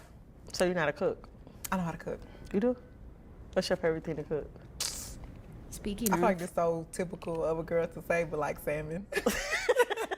One of Easy these shit, cats like is vegetables. I'm vegetarian right now. coming so and anything screeching vegetables, I'm, after like, super eating. into. So how's that being vegetarian? I feel like it was hard, like in the first This is few months, Juniper. but like That's why you look so fucking good. I look good. You look good as fuck. I love when you have on shorts and you have your body out. Like, Yeah. yes, bitch. That's my bitch. But yeah, I'm a vegetarian right now. I don't think I could do it. I think you could. I should try, but I can't go without meat. What's your favorite food? My favorite food is pasta, for real. Like, I'm like a seafood girl. Like, I like pasta. I like wagyu steak, mashed potatoes. Come on, okay, big rich dish, bitch. Nothing cheap about this bitch. Damn. And I like broccoli. Broccoli. I love broccoli. Broccoli ain't even real. I also love broccoli, Yeah, but that the sounds way like she a says bland that, vegetable. I like I'm dead ass broccoli. serious.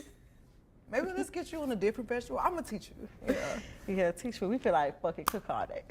exactly. Just come in the room in an apron. That's it. I like to be naked. No apron in the I- kitchen. I don't know. Like, I'm the type of person, I literally be naked. Like, Well, invite me over because I gotta see this. If you in my house, I don't give a fuck if you my Aw. hairstylist, my brother. You want to see? I'm gonna be like, hey. That scared She you. out. Sorry, bud. Okay, so do you laser or do you Fan wax? clack. Laser. I laser too. can't do waxing. I don't do I wax. did waxing one time in my life, and I got like I'm real hairy for real. I'm a fucking man. But lasering erase all that Let me shit. tell you something. So my first time getting a wax, I didn't know that the wax dry up and they just snatch it. They had to cut it off you? Bitch, cut it off. I was like, stop. No, I let her take it off, but it was one side wax. It was one side. You didn't finish? No, ever since then, I never went back. And then I started shaving. And I was like, shaving ain't for me. I do laser. And that was like one of the best things I did. Laser was one of the best decisions I ever made in my lifesaver. life. Yes. You ain't really got to do too much. You finish? No. I can take feel like you can't never issue finish with the lasering. concept I'm like on of my fifth session. Like, I've been lasering for so long. expecting, like, it barely be especially like anything. people assigned female at Ever. birth, well, we go bump who are female identifying, like expecting people to just be hairless.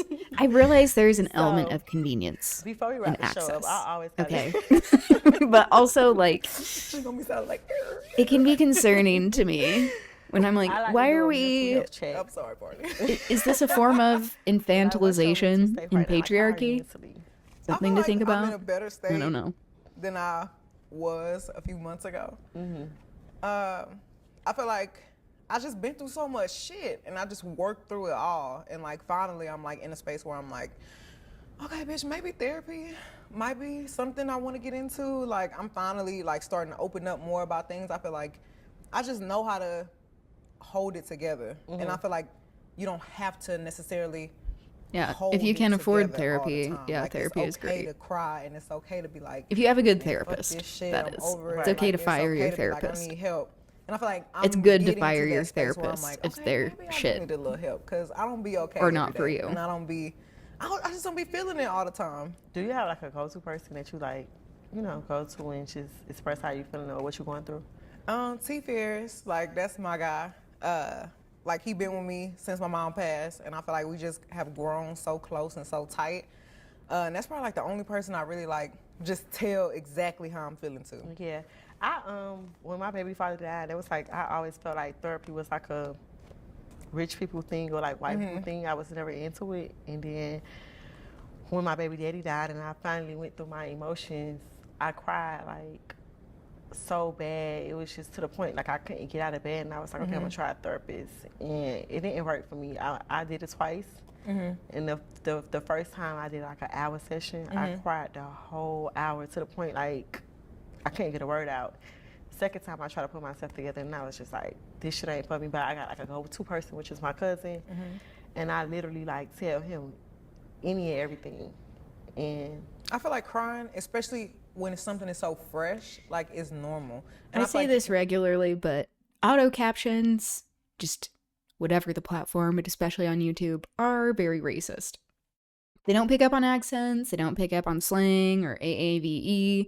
So just calling that out. The captions are not accurate at all, really. nobody can rush your process, like not even a therapist. Right. And I feel like it's just the comfort of, and I don't feel like a therapist is just the answer either. Like it could just be that one person that you feel comfortable just letting that ugly cry out in Right. front of. Like, so I was just gonna say like, how do you cope with grieving? Because mine's just like talking to my cousin, like what I just said. Like he just, I don't know. I just feel like he a person like we only 2 years apart. So Yeah. I feel like we literally grew up together and we went through everything together. So when I tell him, he like my therapist, and he always made me feel better. So that's like, he a part of my grieving process. I feel like I haven't really grieved anything yet. So when I talk about anything that got something to do with grieving, I'll be ready to bust out into tears because like I don't even be talking about it for real. It'd be hard. Yeah, I feel like work can make up for it. And I feel like, I just be like, fill up my schedule. yeah. And some days I just be like, okay, bitch, I'm gonna be a little late because I don't feel like getting up right now. Like I ain't into it. But I still get up and do it because I know that's what my mama would want me to do. I know that's what my daddy would want me to do. I know that's what my great grandma would have wanted me to do. So I just always want to make them proud, and I feel like that's what really pushed me out the bed in the morning. Like, bitch, don't fuck it up. Like, you blessed with so much shit. Like, don't let nothing get in the way of what God blessed you with. And I'm so glad you say that because That's why you are who you is today. This was your destiny. You doing so good. Your whole family is proud, but I know your mother is super proud of you, and don't ever stop, period. I won't. Thank you for watching Caresha Please on Revolt. A wonderful interview. I'm sad this show is not around anymore. We all need to... Teeny whipped me in the face.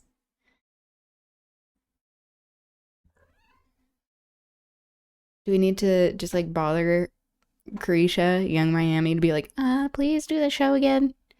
I realize there are other circumstances that happen that can make it so.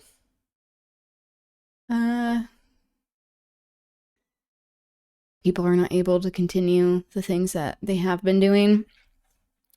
Okay, so I did want to go over a little bit before we get into the heart of Culture Corner, a little bit of labor history, unionizing, community organizing.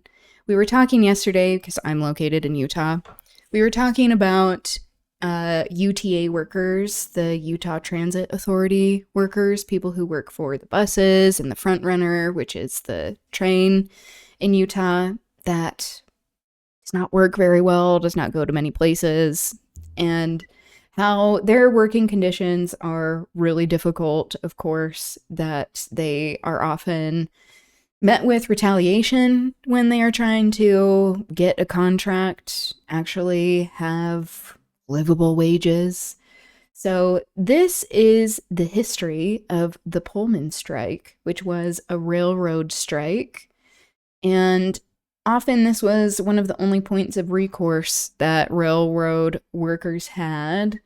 I realize we're like switching gears very abruptly, but there you go. That's what we do here. And how many railroad workers were not allowed to have like benefits for a very long time, but they could sue their employers if they actually experienced any ills, especially when it comes to like workers' comp coverage. That still, they're not afforded that a lot of the time. So let's get a little bit of history here, and then shall we get into a little bit of breathing exercises for singing?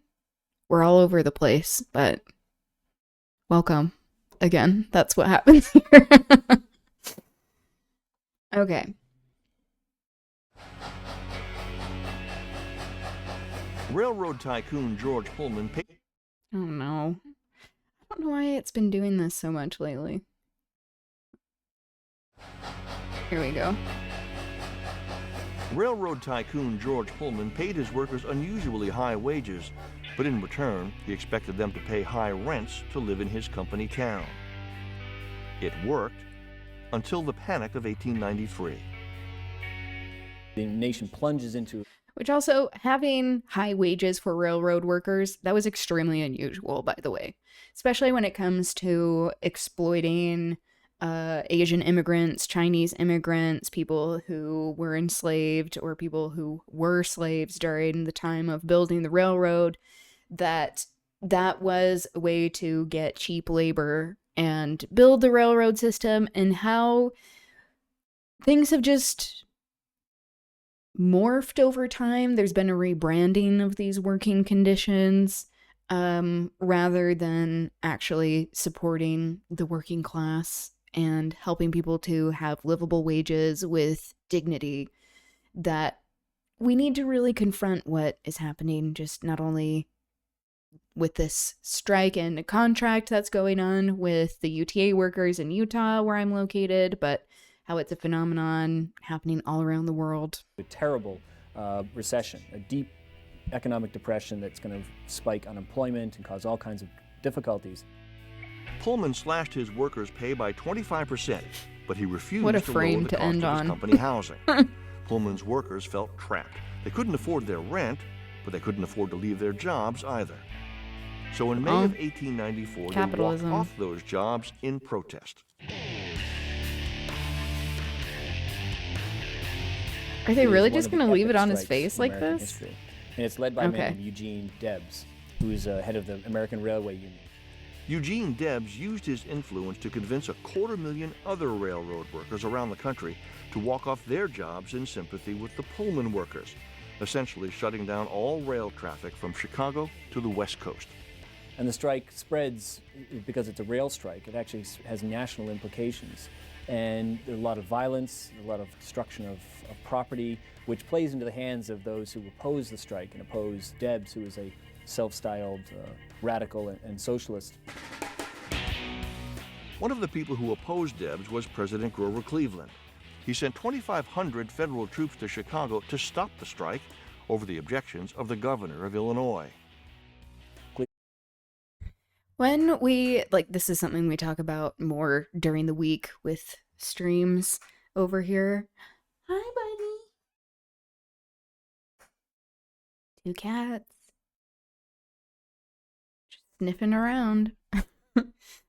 Is that we talk about how that what is happening now in the nation, there is a lot of precedent for this overreach of the federal government, of the militarization, of the existence of a police state, making it so that there are very overt ways the government tries to suppress and oppress people, but suppress especially any type of revolutionary action in general that can substantially change the material conditions that people are existing in. And that this threat that we are facing in the US of possibly having ICE and police and the military at polling stations for elections, that like this is part of a pattern of behavior of these violent ways to maintain the violent system of capitalism. Sent them in anyway, on the pretext that these trains moved the U.S. mails and that his job was to make sure that the postal system was able to deliver the mail. The troops arrived on July 4th. Violence broke out. Mobs destroyed rail equipment and troops began shooting strikers. By the end of July, 34 strikers were dead, and the Pullman strike was over. And so it's a vivid example of how the power of industry and, in this case, the federal government, were still very much lined up against organized labor in the late 19th century.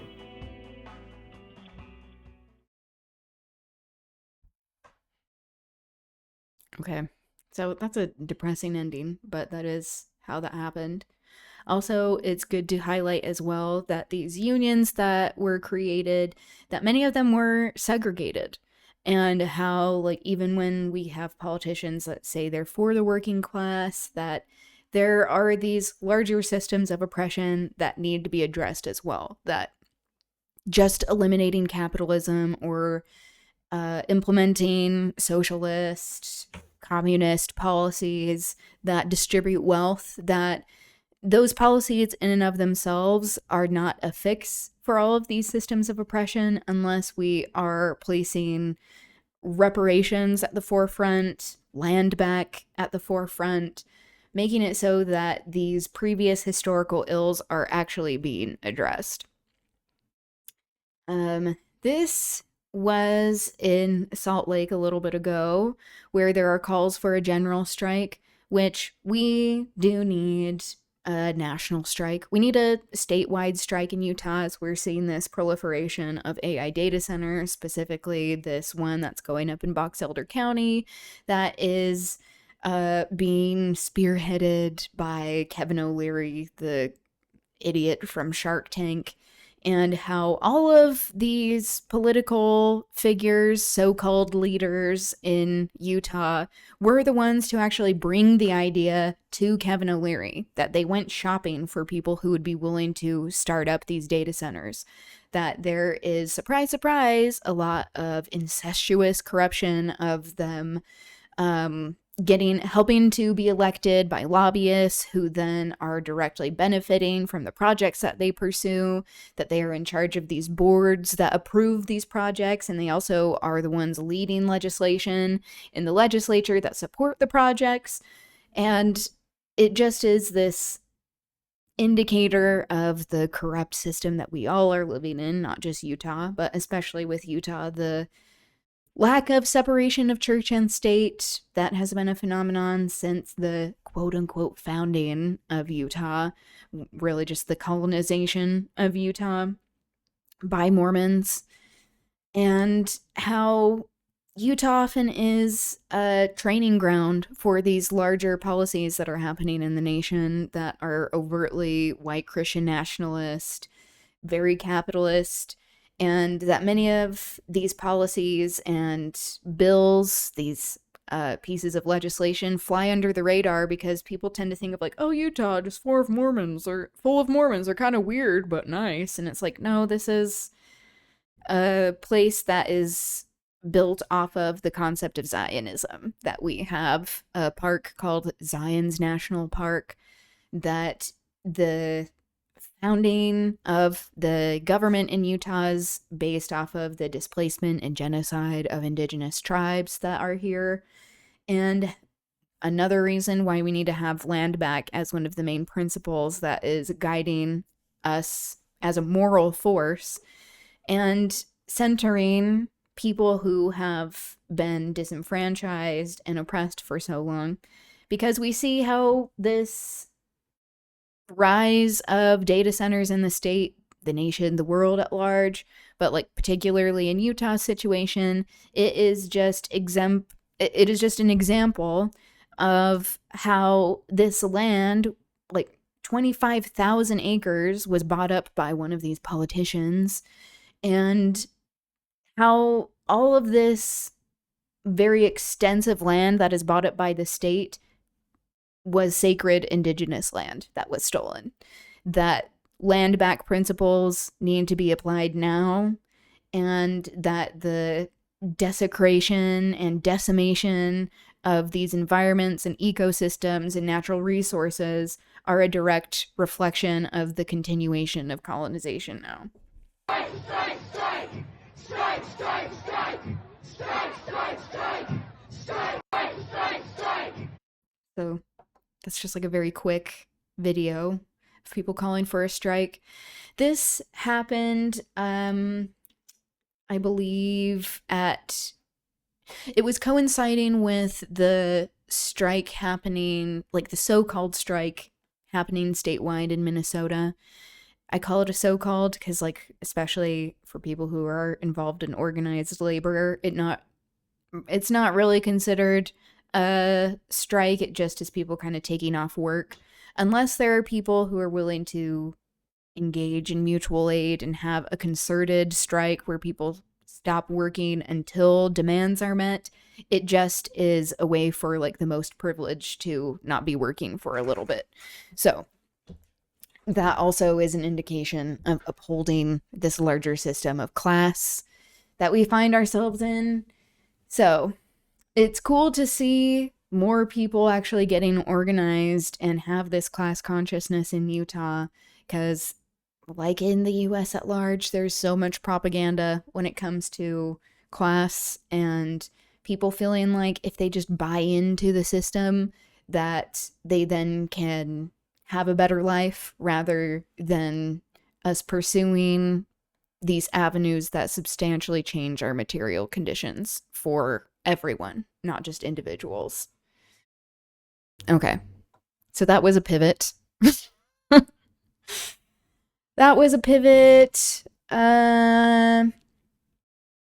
Okay, just to get in a quick singing lesson that I was talking about earlier, because for Culture Corner, normally I just go over art and like art history, things that I'm excited about that I think are revolutionary and speaking truth to power, but I also believe in democratizing art and education, so making it widely available is part of that.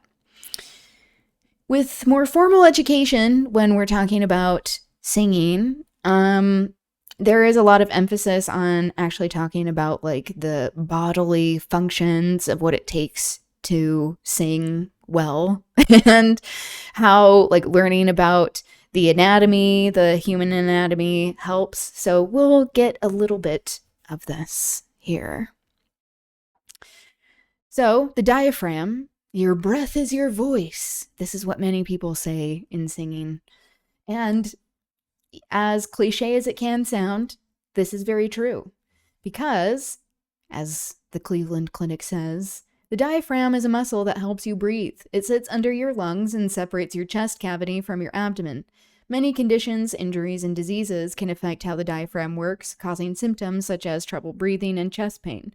Breathing exercises can strengthen your diaphragm and keep it working like it should. So it is a muscle. It is something that has the ability to strengthen or weaken. And of course, this is dependent on already like previous conditions that people are experiencing.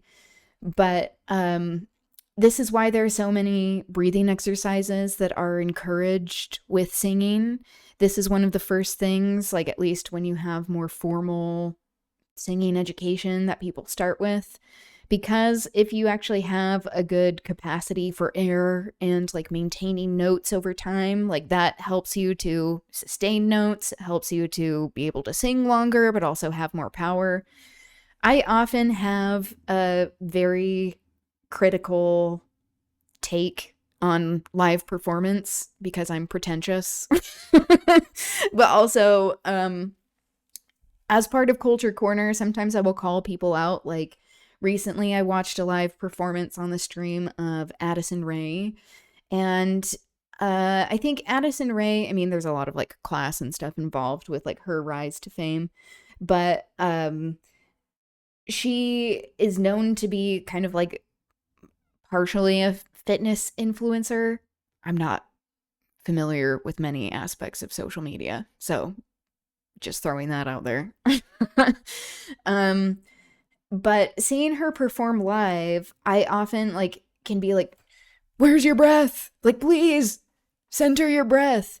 Like, singing and performing live is not just about endurance or like being strong physically, which I think a lot of people who do not have this more like formal singing training, they don't understand that. They're like, oh, if I just work out a lot, that means I can sing really well on stage.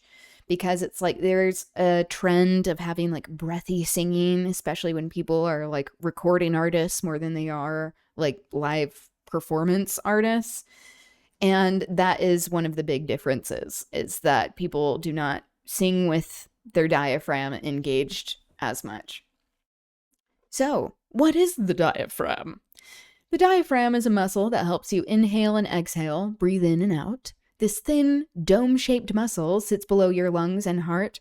It's attached to your sternum, a bone in the middle of your chest, the bottom of your rib cage, and your spine. Your diaphragm separates your chest from your abdominal cavity, or belly, as they say. In addition to helping you breathe, your diaphragm increases pressure inside your abdomen. This helps with other important functions, such as getting rid of your urine. I like how they say pee, and feces, poop, in case you didn't know. It helps prevent acid reflux by putting pressure on your esophagus, food tube in your throat. Your esophagus and several nerves and blood vessels run through openings in the diaphragm. Many different conditions can affect how the diaphragm works, such as what I was saying before, different pre-existing conditions.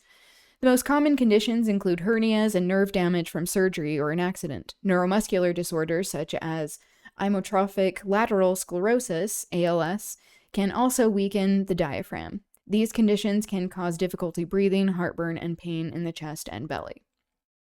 So, that is getting into the functions more.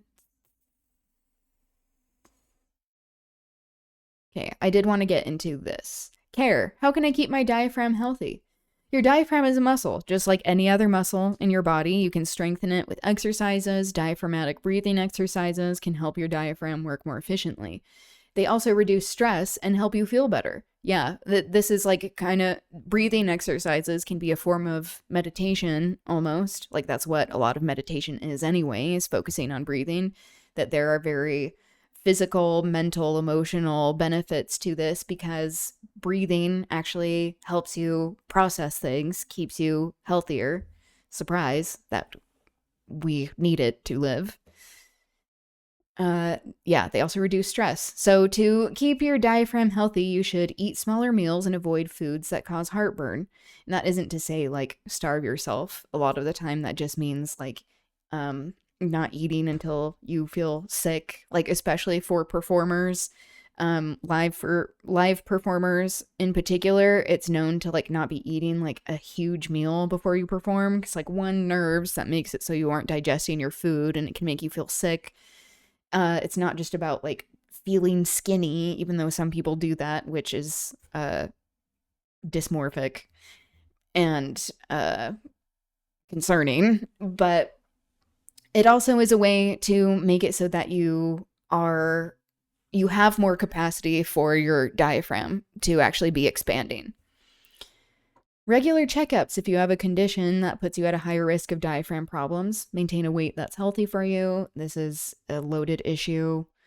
Warm up before you exercise to allow your diaphragm time to stretch. Don't overdo it when exercising. Okay. And next week, I did want to get into more of like the functions, so we'll do that. But this is a little preview of a breathing exercise that you can do. When you are centering your breath and you actually have it engaged, it is the difference between having like more control and power versus like just kind of your body doing whatever naturally. So like, for example, let me think of something. This is me singing without having my diaphragm engaged.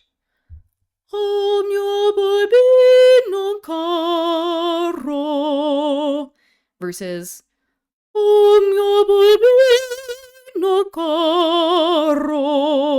it's like you actually have more capacity for vibrato, which is like the like sparkly sound of like when your voice like goes up and down like that.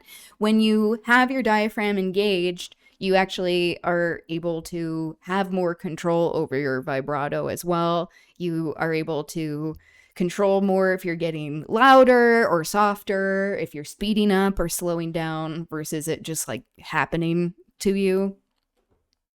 When you're trying to engage your diaphragm in breathing, the ability for the belly to be free is important, because when you are inhaling, your diaphragm, as it contracts downward, it displaces your organs, and that causes your belly to protrude outward. So you want to be able to have the freedom for the diaphragm to go down and your stomach to do its thing and go outward. So this is often something, I think, especially people who come from the dancing world, when they try singing, it can be really difficult to deconstruct that concept, or people, especially if you are AFAB, assigned female at birth, and you are told essentially your worth is defined by how you look, your appearance, in this idea of like trying to appear thinner, that like you're constantly used to like sucking in. It's like that's not helpful when you're trying to sing.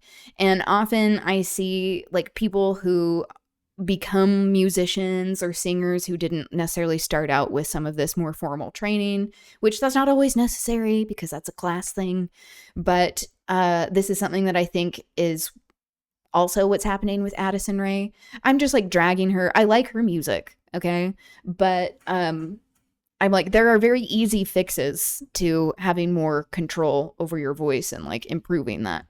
But especially someone like her who came from dancing, who's focused more on like, oh, I want to look a certain way. I don't want to like have like my body like poke out in this way. And that's necessary in order to fully use your instrument. That's what like many people say with singing. But something that can be helpful is putting your hands like on your ribs and taking a breath in and actually feeling how your lungs move. That it's not just like this out thing. It shouldn't be going just like up and down. Like if you're focusing on your chest breathing, that's shallow breaths. You're only accessing the top part of your lungs, which we'll also go over lung functioning and capacity next week for singing lessons. But if you are able to actually have breath that goes down further, that's where your lungs are largest, that's where you have more control with your diaphragm, that you then are filling up these balloons that are your lungs, and it's not just an up and down thing or out like side to side, it's all around. So like a recent interview I saw with She's just screeching in the corner. Hi. Recent interview that I saw with, I guess it might not be recent, but she talked about this a lot. Cynthia Erivo in Wicked, that she had very limited capacity for air when she was in a corset on a fly system, which I've done before, and that is like extremely difficult to be breathing because you don't have the ground to support you, and like actually be like flexing in that way. That she was like flipping upside down doing all of this shit, that she had to like find like mentally these weird ways to like access bodily her breath control, and that she had to focus mostly on like breathing into her back, because like if you take a breath you can feel like your back expand, because like all of your muscles and your ribs and such, like they can move with your breath. They are meant to do that because we aren't just like these stick figures that are glued together in that way.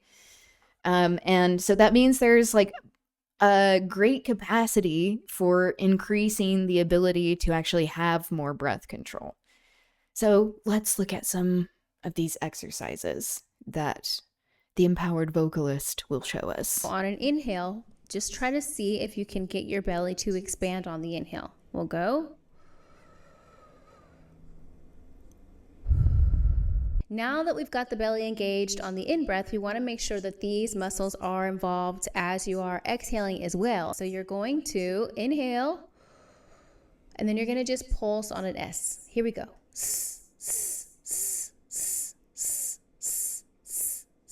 Now that we've talked about how to engage the diaphragm in your breathing, let's apply it to singing. When you're trying to engage your Okay. That is such like a quick and concise way of describing breath control and getting a very helpful breathing exercise in there. She's a really great teacher. The hisses, the S's, these pulsing S's, this is the first breathing exercise that I learned. Also, there is a technique, like if you saw her, like the way she was breathing in, many singing teachers say to like breathe in like you're sucking through a straw. So like it helps to channel it so that you are immediately breathing lower in your lungs. It's not a chest breath. That's like that it's actually channeling it more.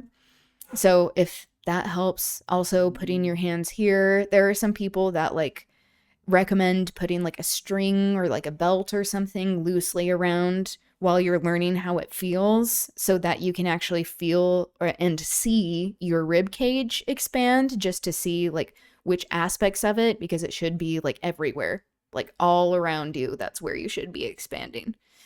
But she was doing just pulses until you run out of breath.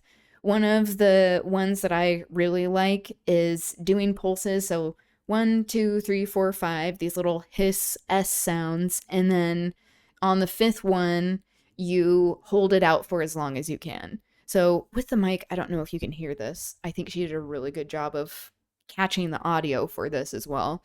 But like going...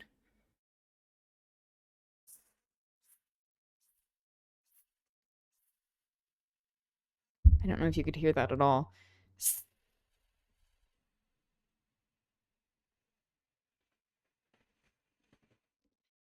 And then hopefully, as time goes on, you're able to make that last hiss last longer.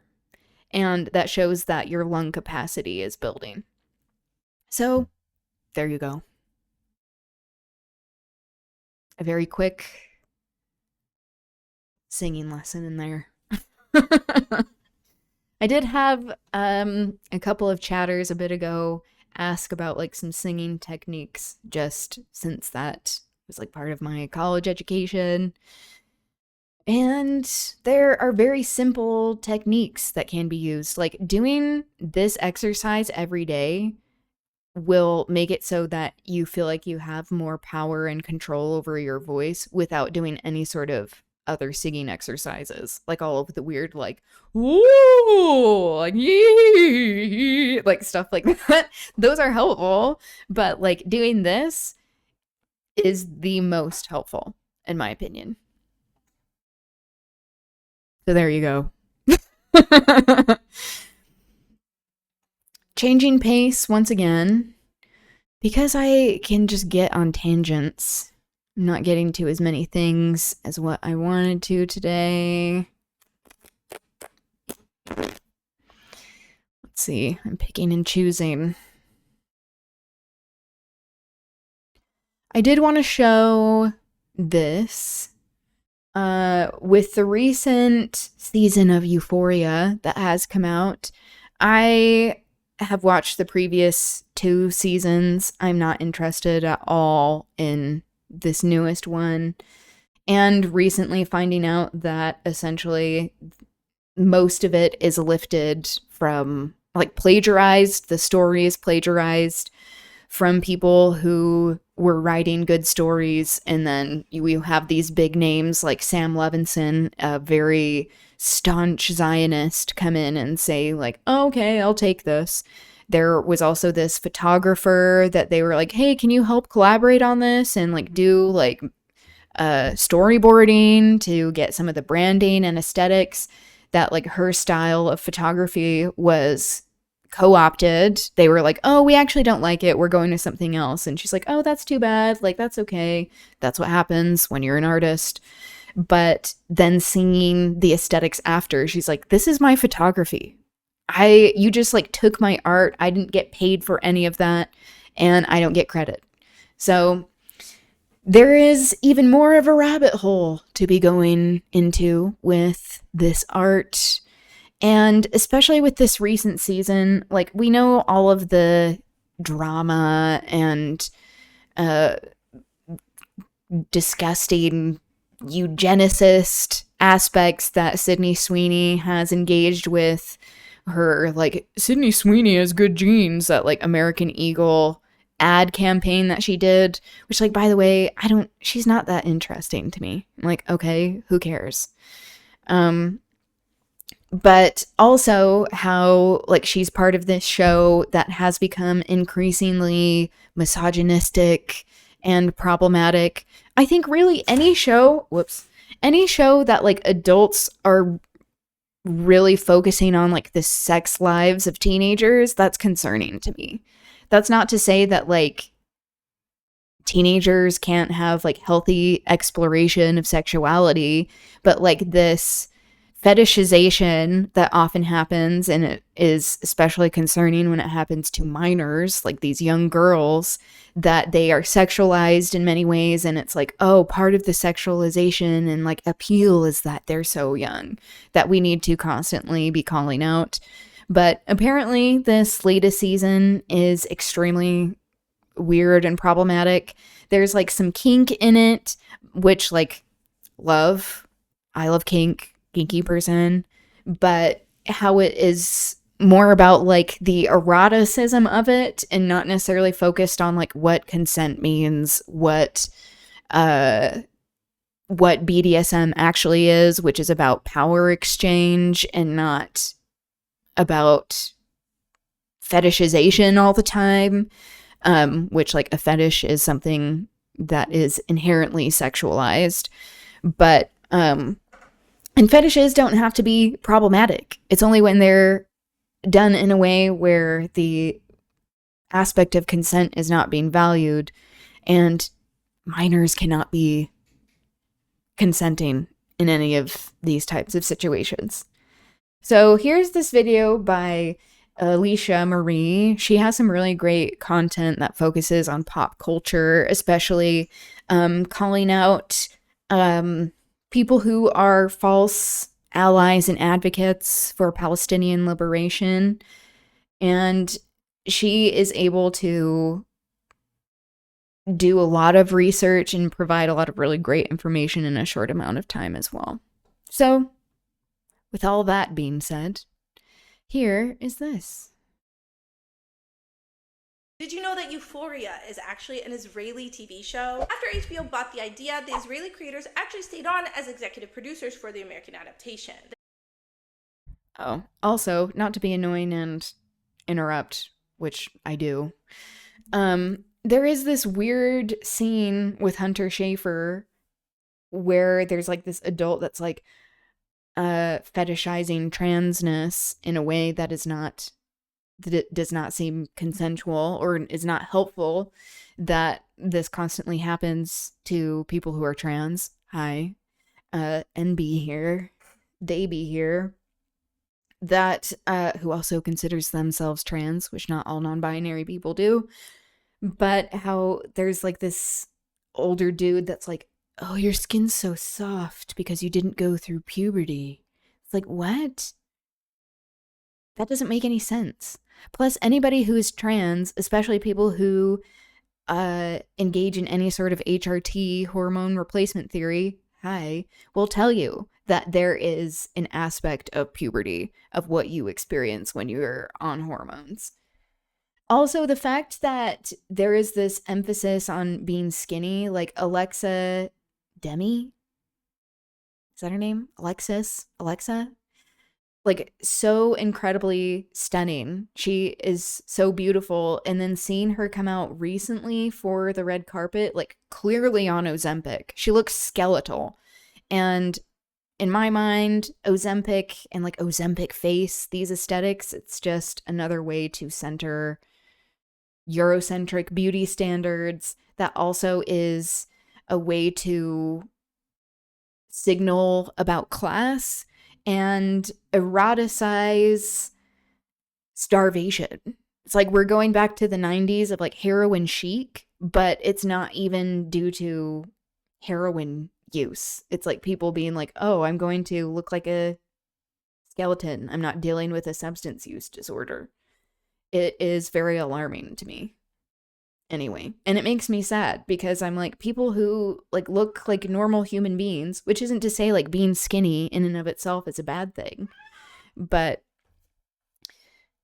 in a world where like fat phobia is just ingrained in so many aspects of society and culture, it's good to be talking about how people who normally are like, oh, you're the, like, some people would consider you to be an ideal for a beauty standard, that's still not enough. That beauty standards are constantly changing and that they're highly politicized, and that the people who are in charge of these platforms and the people who are funding and green lighting these projects have political agendas.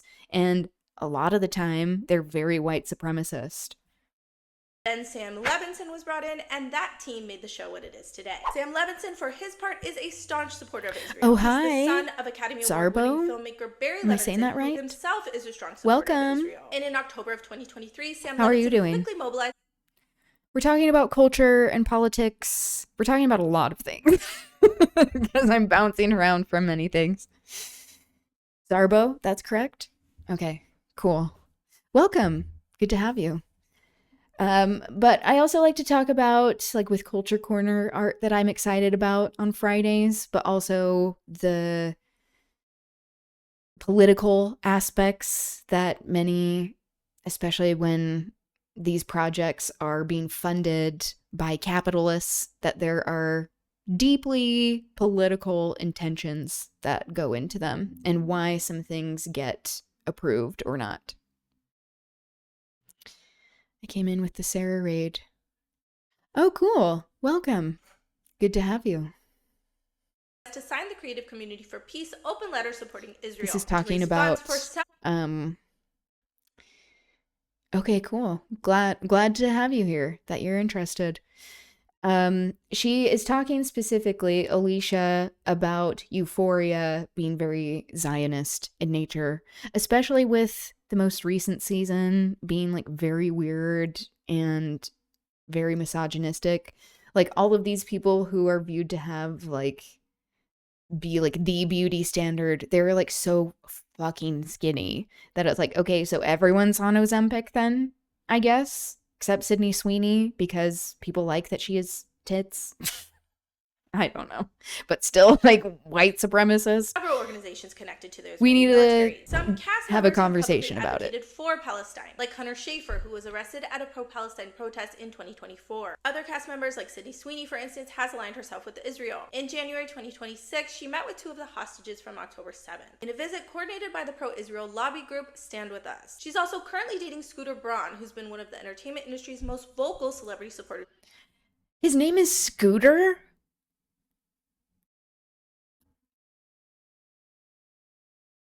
What? I understand if that's a nickname. Who is this? That's his government name? Yeah, I've heard about him, how he's like, he's awful. But yeah, it's like, it's not. Sydney Sweeney is just a product of this system. It's not surprising that she's doing what she's doing. It's like she is like the poster child for like living in like white supremacist, capitalist, Zionist, colonizing America. Like, yeah, that's just very obvious. And like the fact that she's like continuing to like date all of these shitheads. Yeah, it's just annoying. Like, we cannot be looking to the ruling class or celebrities for morality in general. So we should not be doing that because they, most of the time, are uplifted to these positions of fame and power and wealth, which they do have limited power a lot of the time, because they align with these systems, because they fall under this certain kind of ideal that these political forces, the capitalists that own these systems, the machines that exist in these industries, that they are wanting to perpetuate these particular types of beauty standards and politics, and that they pick people who are not as willing to go against the system. So actually seeing like Hunter Schafer be pro-Palestine, like that is really great and was pretty pro-Palestine early on, but that is rare. Like, we're seeing more and more people come out and do that, but it's also not an accident that all of these trans women that are getting more notice, actually getting hired within these industries like acting and modeling, that a lot of them are have very Eurocentric beauty standards. Like the like Hunter Schafer, like, oh, what's her name? The one who is always appropriating AAVE. The model who I'm thinking of. But yeah. It's like one of the few like early examples of like representation of someone who is trans that was not overtly in this like Eurocentric beauty standard category was Laverne Cox. That's so many. Yeah, there are a lot of like, this is why we have to constantly be talking about how representation in and of itself is not a good we should be fighting for. It's what kind of representation and what systems are these types of representation functioning within. Of Israel. It's also interesting to me that this season they're promoting another organization with blue and white colors, because that organization's billionaire owner was the biggest donor to AIPAC in 2023. Did you already know this about Euphoria? Are you watching the show? Let me know in the comments. And like, she's so beautiful. And then cut to, I'm gonna pull up a picture now of what she looks like. It's like the Ariana Grandes, like Ariana Grande also being an example of like just being able, because you have whiteness, proximity to whiteness, you're able to like pick up and put down race however it monetarily benefits you in your career.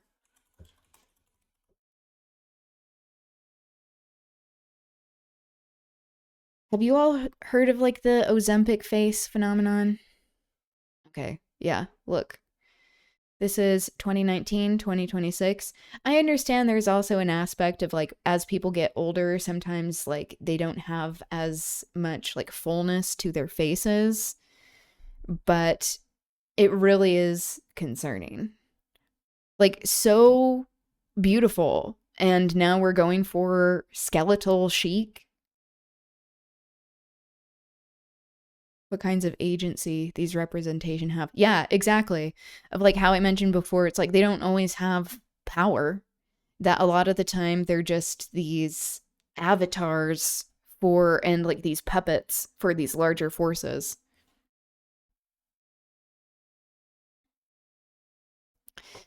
Yeah, they're tokens, exactly. Being tokenized. Who else? Let's look up Ozempic face.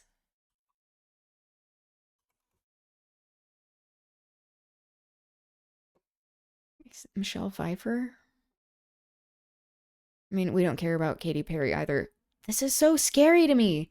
Again, this is not to say that like people who naturally are skinny, because that can, like, people can experience like bullying and stuff with that, but it's not an accident that like as human rights, especially for women, like queer people, people with uteruses in general are being stripped away, that like the actual like bodies of women and these people are being eliminated, essentially.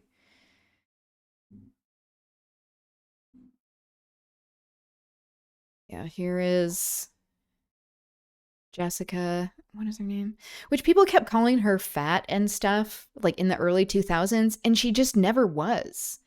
So, like, this fat phobia, and also, like, who even the fuck cares? Like, there's so many, like, beautiful, hot people of, like, all body sizes, but again, this is, like, the white supremacist beauty standards that are being controlled by people. Also, fuck Jared Leto. The fact that he was chosen to play a trans woman in and of itself is transphobic, and how it just is this continuation of a pattern of straight men, especially, but straight people being able to monetarily benefit and get accolades. Excuse me, there was a fly. For queer representation when they aren't queer. And this hasn't ended. Like the show or the movie Pillion, I think that's with straight actors like Alexander Skarsgård and like the guy who plays Dudley. I forget his name. But they're straight from what I understand. That Rami Malek, he's in a show recently about AIDS. I think he's straight. Although, was he in a relationship with the non-binary actor?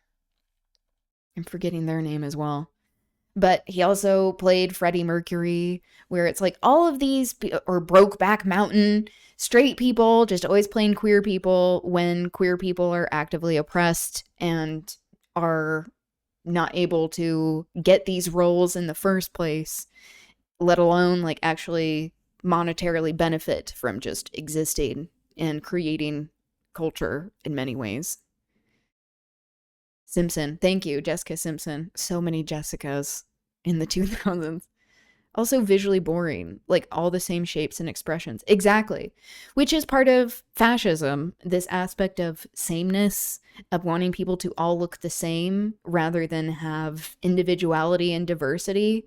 It's boring and a way to enforce a particular type of beauty standard that directly is linked to policy and fascist ends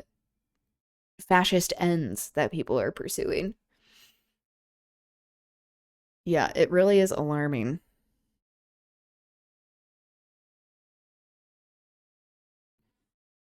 Her. I don't even recognize who this is. Like, I feel like I know this face, but I don't know who this is. Yeah, seeing like Margot Robbie. Like Ariana Grande, she was already so skinny. Margot Robbie, I thought was very attractive, but then people were like, I'm not skinny enough. This is why, like, yeah, who is this? Oh, that's Kelly Osbourne? Jesus. Scary. Yeah, that doesn't even look like her. I thought this was Jessica Chastain at first. It's wild.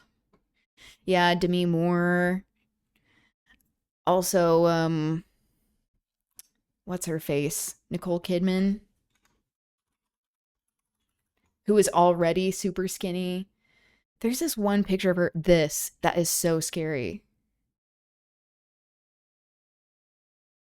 She looks 100 years old. I know, it makes people look older. Like, having a full face makes you look younger. But, like, it's a sign of class, people who actually have access to this. And it also is, like, this really gross way to commodify starvation, which is, like, what the heroin chic aspect was. Like, so many types of, like, fat phobia that has existed in Hollywood, in the entertainment industry, the beauty industry in general. But, like, yeah, I can't afford to be skin and bones. Yeah, it's like the proximity to wealth who actually have access to the drug or whatever it is, the substance, which, like, speaking of the substance, you would think that someone who is in a show about beauty standards, literally called The Substance, that is, like, destroying who she is, that also is, like, very ableist in certain ways, just to call that out. I don't know if you've all seen The Substance, but that she also is on Ozempic. Like, you didn't learn anything from the show you were in, bitch. But yeah, it's like you can afford to look like you're starving, but also have access to as much food and resources as you want. Like, that is such a slap in the face to people who are, like, actively being genocided and starved. Actually not being able to afford food is good for you. Yeah. Of like, oh, like, you can't afford groceries now? That's good because Americans are fat. Like, guess who is poisoning us with putting shit in our food? The same capitalists who are telling us what beauty standards are and who are also involved in the industrial war complex, who are monetarily benefiting from the literal starvation of people. Okay, that's my rant. But that will conclude looking at things in pop culture.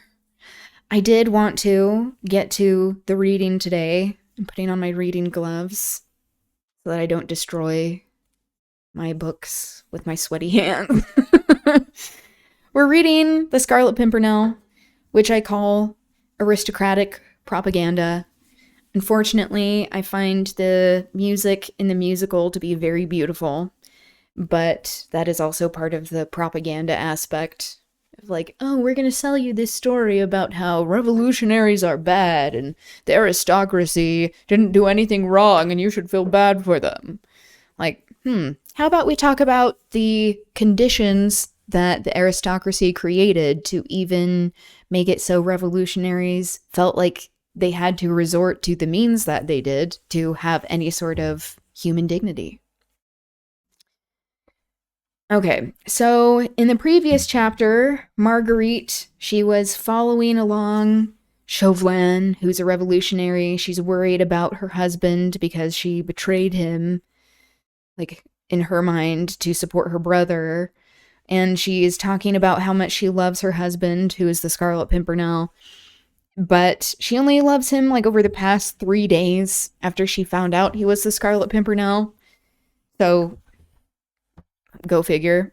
Marguerite, the main character, is also used as a token. Surprise, surprise, because she grew up in the working class. She actually was an actress and a singer, worked for money for a living, and suddenly didn't seem to really care about the revolutionary cause once she married into the ruling class and got a title with Sir Percy Blakeney, and she had access to capital, that he is the wealthiest man in England next to the royal family. Like, that's not a flex, bitch. But how she, like, all of a sudden didn't care that, like, an aristocrat beat her brother for being in love with an aristocrat's daughter, that just goes out the window.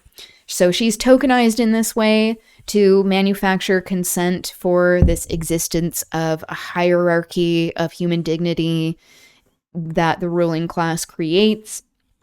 Baroness Orsi was a fascist sympathizer. She has deeply anti-Semitic tropes that she writes about in this book as like a plot, like a tool for plot even. And I think it's important to not only call out this propaganda for what it is, how a lot of these techniques are used now, as we are talking about the ruling class and celebrity and pop culture, but also how there is a difference between anti-Semitism and Zionism, and that there are real evidences and situations of anti-Semitism in history and in art, and how she tries to do the same thing that like Zionists do of being like, no, they're actually more anti-Semitic, like talking about the revolutionaries when or like Hamas, instead of acknowledging that the people who actually have power create the situations that are marginalizing people to begin with. So there's that. That's that long intro. Okay, so this is chapter 29. Marguerite was following Chauvelin. She's like, oh no, what's going to happen? I don't want my rich husband to die. Or be captured, because they aren't actually going to kill him. And she was recently caught by someone. She can't tell who it is, but she thinks it's Chauvelin, and we will see if it actually is. So,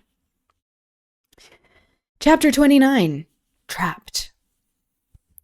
She did not know how long she was thus carried along. She had lost all notion of time and space, and for a few seconds, tired nature, mercifully, deprived her of consciousness. My partner just got home, so I missed the synopsis. That's okay. It essentially, this is aristocratic propaganda. There are some anti-Semitic tropes that are in this that we call out here and deconstruct, because a lot of these same tactics are being applied now. And with Zionism, this misconstruing of what anti-Semitism actually is, that we call it out here and call out how the ruling class creates these situations of marginalization that they then demonize people for being marginalized by the conditions that they are imposing.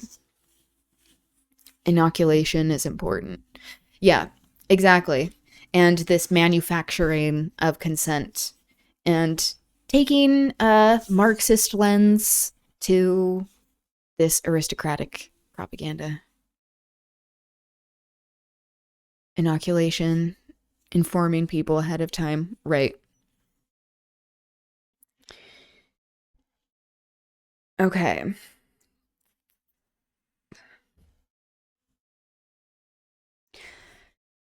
When she once more realized her state, Marguerite, who's married to the Scarlet Pimpernel, she felt that she was placed with some degree of comfort upon a man's coat, with her back resting against a fragment of rock. The moon was hidden again behind some clouds, and the darkness seemed in comparison more intense. The sea was roaring some 200 feet below her, and on looking all round she could no longer see any vestige of the tiny glimmer of red light. That the end of the journey had been reached, she gathered from the fact that she heard rapid questions and answers spoken in a whisper quite close to her. There are 3 or 4 men in there, citoyenne. They are sitting by the fire, and seem to be waiting quietly. The hour? Nearly 2 o'clock. The tide? Coming in quickly. The schooner? Obviously an English one, lying some 3 kilometers out, but we cannot see her boat. Have the men taken cover? Yes, citoyenne. They will not blunder? They will not stir until the tall Englishman comes, then they will surround and overpower the 5 men. Right, and the lady? Still dazed, I fancy. She's close behind you, citoyenne. And the Jew? He's gagged, and his legs strapped together. He cannot move or scream. So again, this is anti-Semitism, just talking about a person in racialized language without giving them any sort of identity. Good. Then have your gun ready in case you want it. Get close to the hut and leave me to look after the lady. Degas evidently obeyed, for Marguerite heard him creeping away along the stony cliff. Then she felt that a pair of warm, thin, talon-like hands took hold of both her own and held them in a grip of steel. So again, describing his language as being like his hands as being thin and talon-like, like, oh, he's so creepy and gross. And it's like, maybe his hands are so thin because he's starving. Ever thought about that? Before that handkerchief is removed from your pretty mouth, fair lady, whispered Chauvelin close to her ear, I think it right to give you one small word of warning. What has procured me the honor of being followed across the channel by so charming a companion, I cannot, of course, conceive. But if I mistake not, the purpose of this flattering attention is not one that would commend itself to my vanity, and I think that I am right in surmising, moreover, that the first sound which your pretty lips would utter, as soon as the cruel gag is removed, would be one that would perhaps prove a warning to the cunning fox, which I have been at such pains to track his lair. He paused a moment, while the steel-like grasp seemed to tighten round her wrist. Then he resumed in the same hurried whisper. Welcome back, Aliana.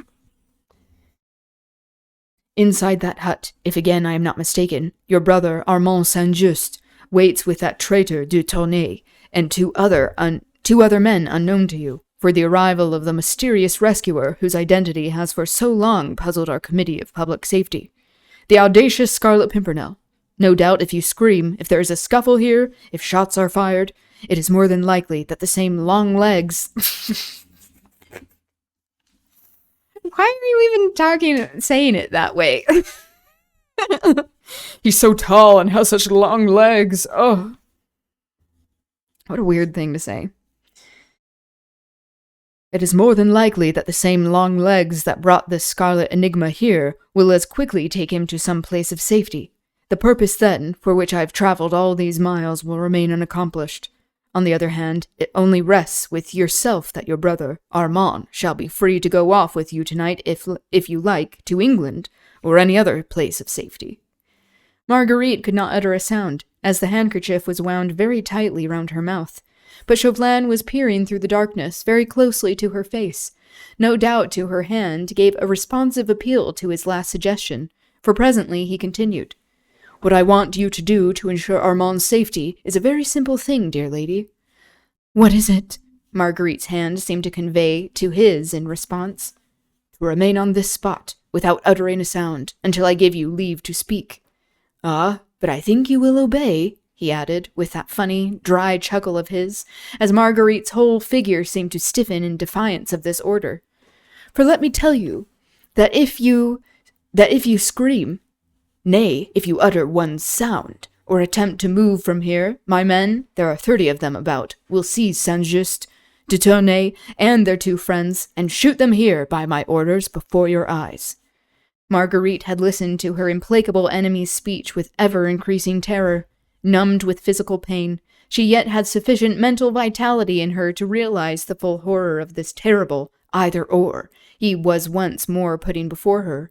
Either-or, 10,000 times more appalling and horrible than the one he had suggested to her that fatal night at the ball.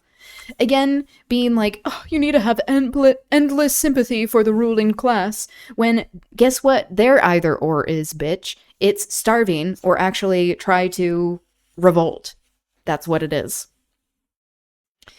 Revolt from the conditions that your class was putting on people. Want a tip? Yes. Monetary kind? Advice kind? Either or. As we're talking about either or, are acceptable.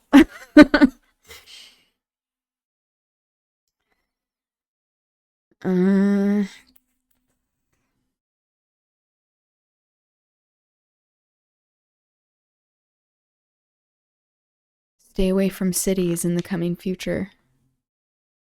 If you had signal. I do have signal. If you want to DM me.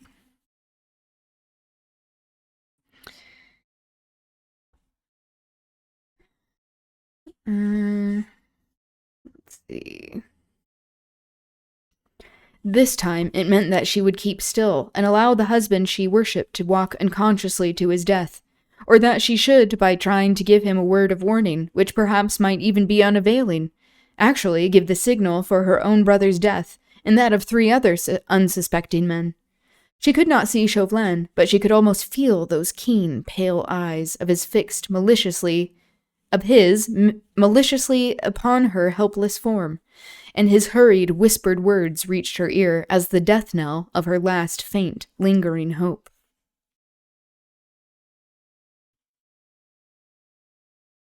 I'll get my fold holding. No, you're good.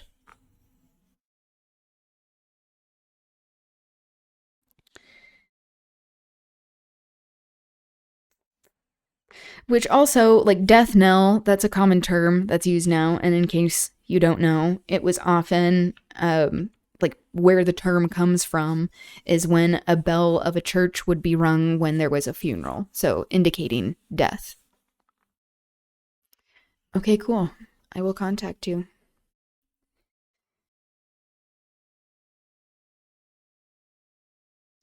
Nay, fair lady, he said urbanely. You can have no interest in anyone save Saint-Just, and all you need do for his safety is to remain where you are and to keep silent.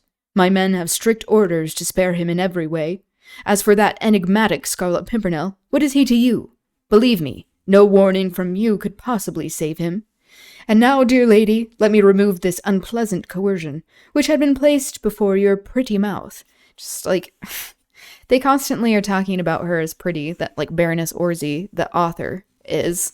Of, like, oh, she's so pretty, and she is also childlike. So, like, the infantilization of women to justify patriarchy.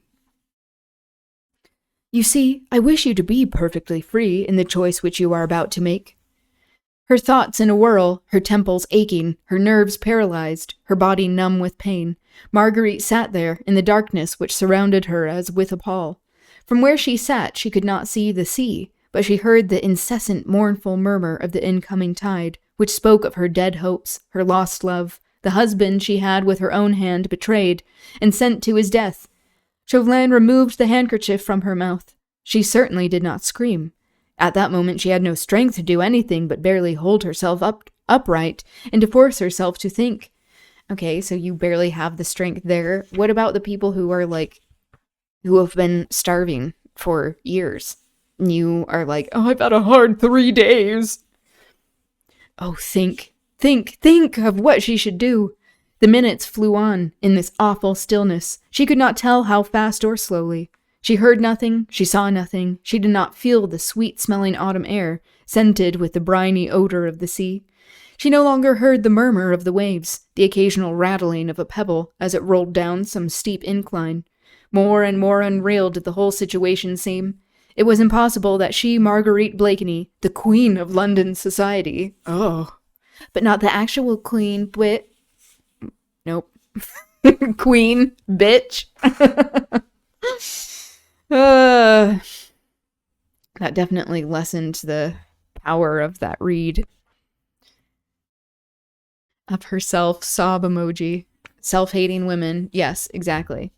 Talking about how, like, women can be advocates for their own oppression.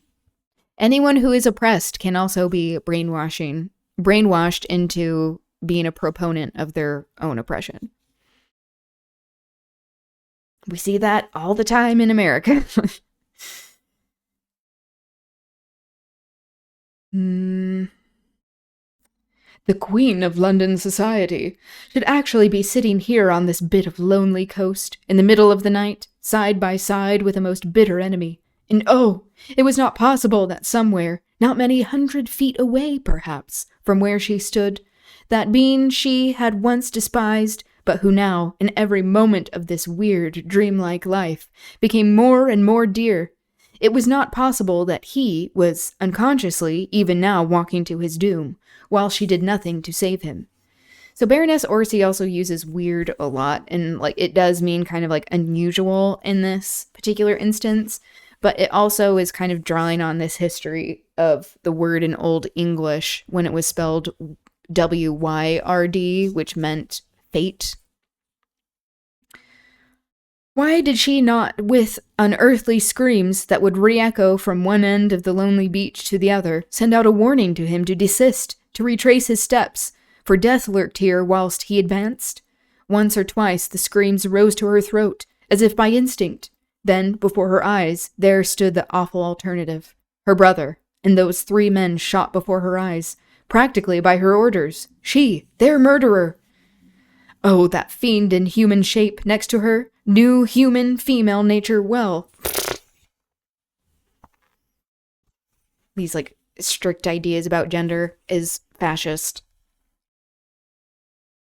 Also, I've said this before, but, the literal demonization of the working class, of constantly comparing, what they're doing for trying to fight for liberation and freedom is viewed as demonic, that he's a fiend.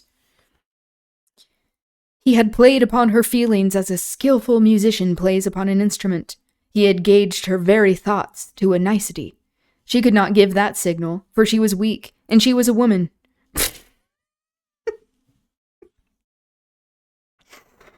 It's so dumb. How could she deliberately order Armand to be shot before her eyes, to have his dear blood upon her head, he dying perhaps with a curse on her, upon her lips, and little Suzanne's father, too. He an old man, and the others. Oh, it was all too horrible. Not even saying, the father, that he also is very important. You aren't screaming bitch because you are a coward. It's you screaming could possibly give them an opportunity to escape if you cared that much about your ruling class fellows. Wait, how long? The early morning hours sped on, and yet it was not dawn. The sea continued its incessant, mournful murmur. See, also, Baroness Orsi just continues to use the same word choice of incessant murmur. It's so lonely out here. People in the ruling class should not be looked to for good art. They're not good artists. They just have opportunity and resources. And yet, it was not dawn. The sea continued its incessant, mournful murmur. The autumnal breeze sighed gently in the night. The lonely beach was silent, even as the grave. Suddenly, from somewhere, not very far away, a cheerful, strong voice was heard singing, "God save the King!" Oh, the ultimate call of safety, talking about another aristocracy. That's the end of chapter 29. There was some anti-Semitism in there. It wasn't nearly as consistent and overt as what it has been in previous chapters, but that will continue, just to call that out. We are almost done with the book. We have chapter 30 and 31. Yeah. So 2 more chapters. Just 2 more reading days, because I read a chapter every day that I stream. I will be streaming next Monday, so we'll be going over current events for Current Event Roundup, mostly global and national news for what's happening in the US. But if you actually want to partake in some great literature that's not that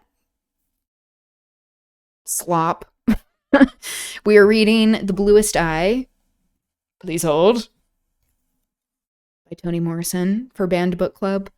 We do Banned Book Club on Wednesdays. We are reading from page, in this version, 15 to page 32. It is just such genius art. And so profound. So you can look forward to that if you are interested. And once we are done with the Scarlet Pimpernel, we are going to read the Communist Manifesto for literature story time, because it not only is a type of philosophy, but also a great way to actually take this philosophy and apply its framework to other types of readings. And in and of itself is also literature. So I think it's very needed in this day and age to be talking about what we're up against so we can be educated and aware. But anyway, this was another stream that was all over the place, but there you go. That'll be it for me today. Take what you will from all of that. But thank you all for being here. It was lovely chatting with you and meeting some new people. Hopefully that wasn't too much of whiplash. If it was, that's what it is here, so you may not want to stick. Just a ringing endorsement for what I do here. But anyway, thank you for being here. I hope you have a good rest of your day, evening. For people who are having a weekend, I hope you have a good weekend. And you can join up again on Monday. All right. I'll see you later. Okay, bye.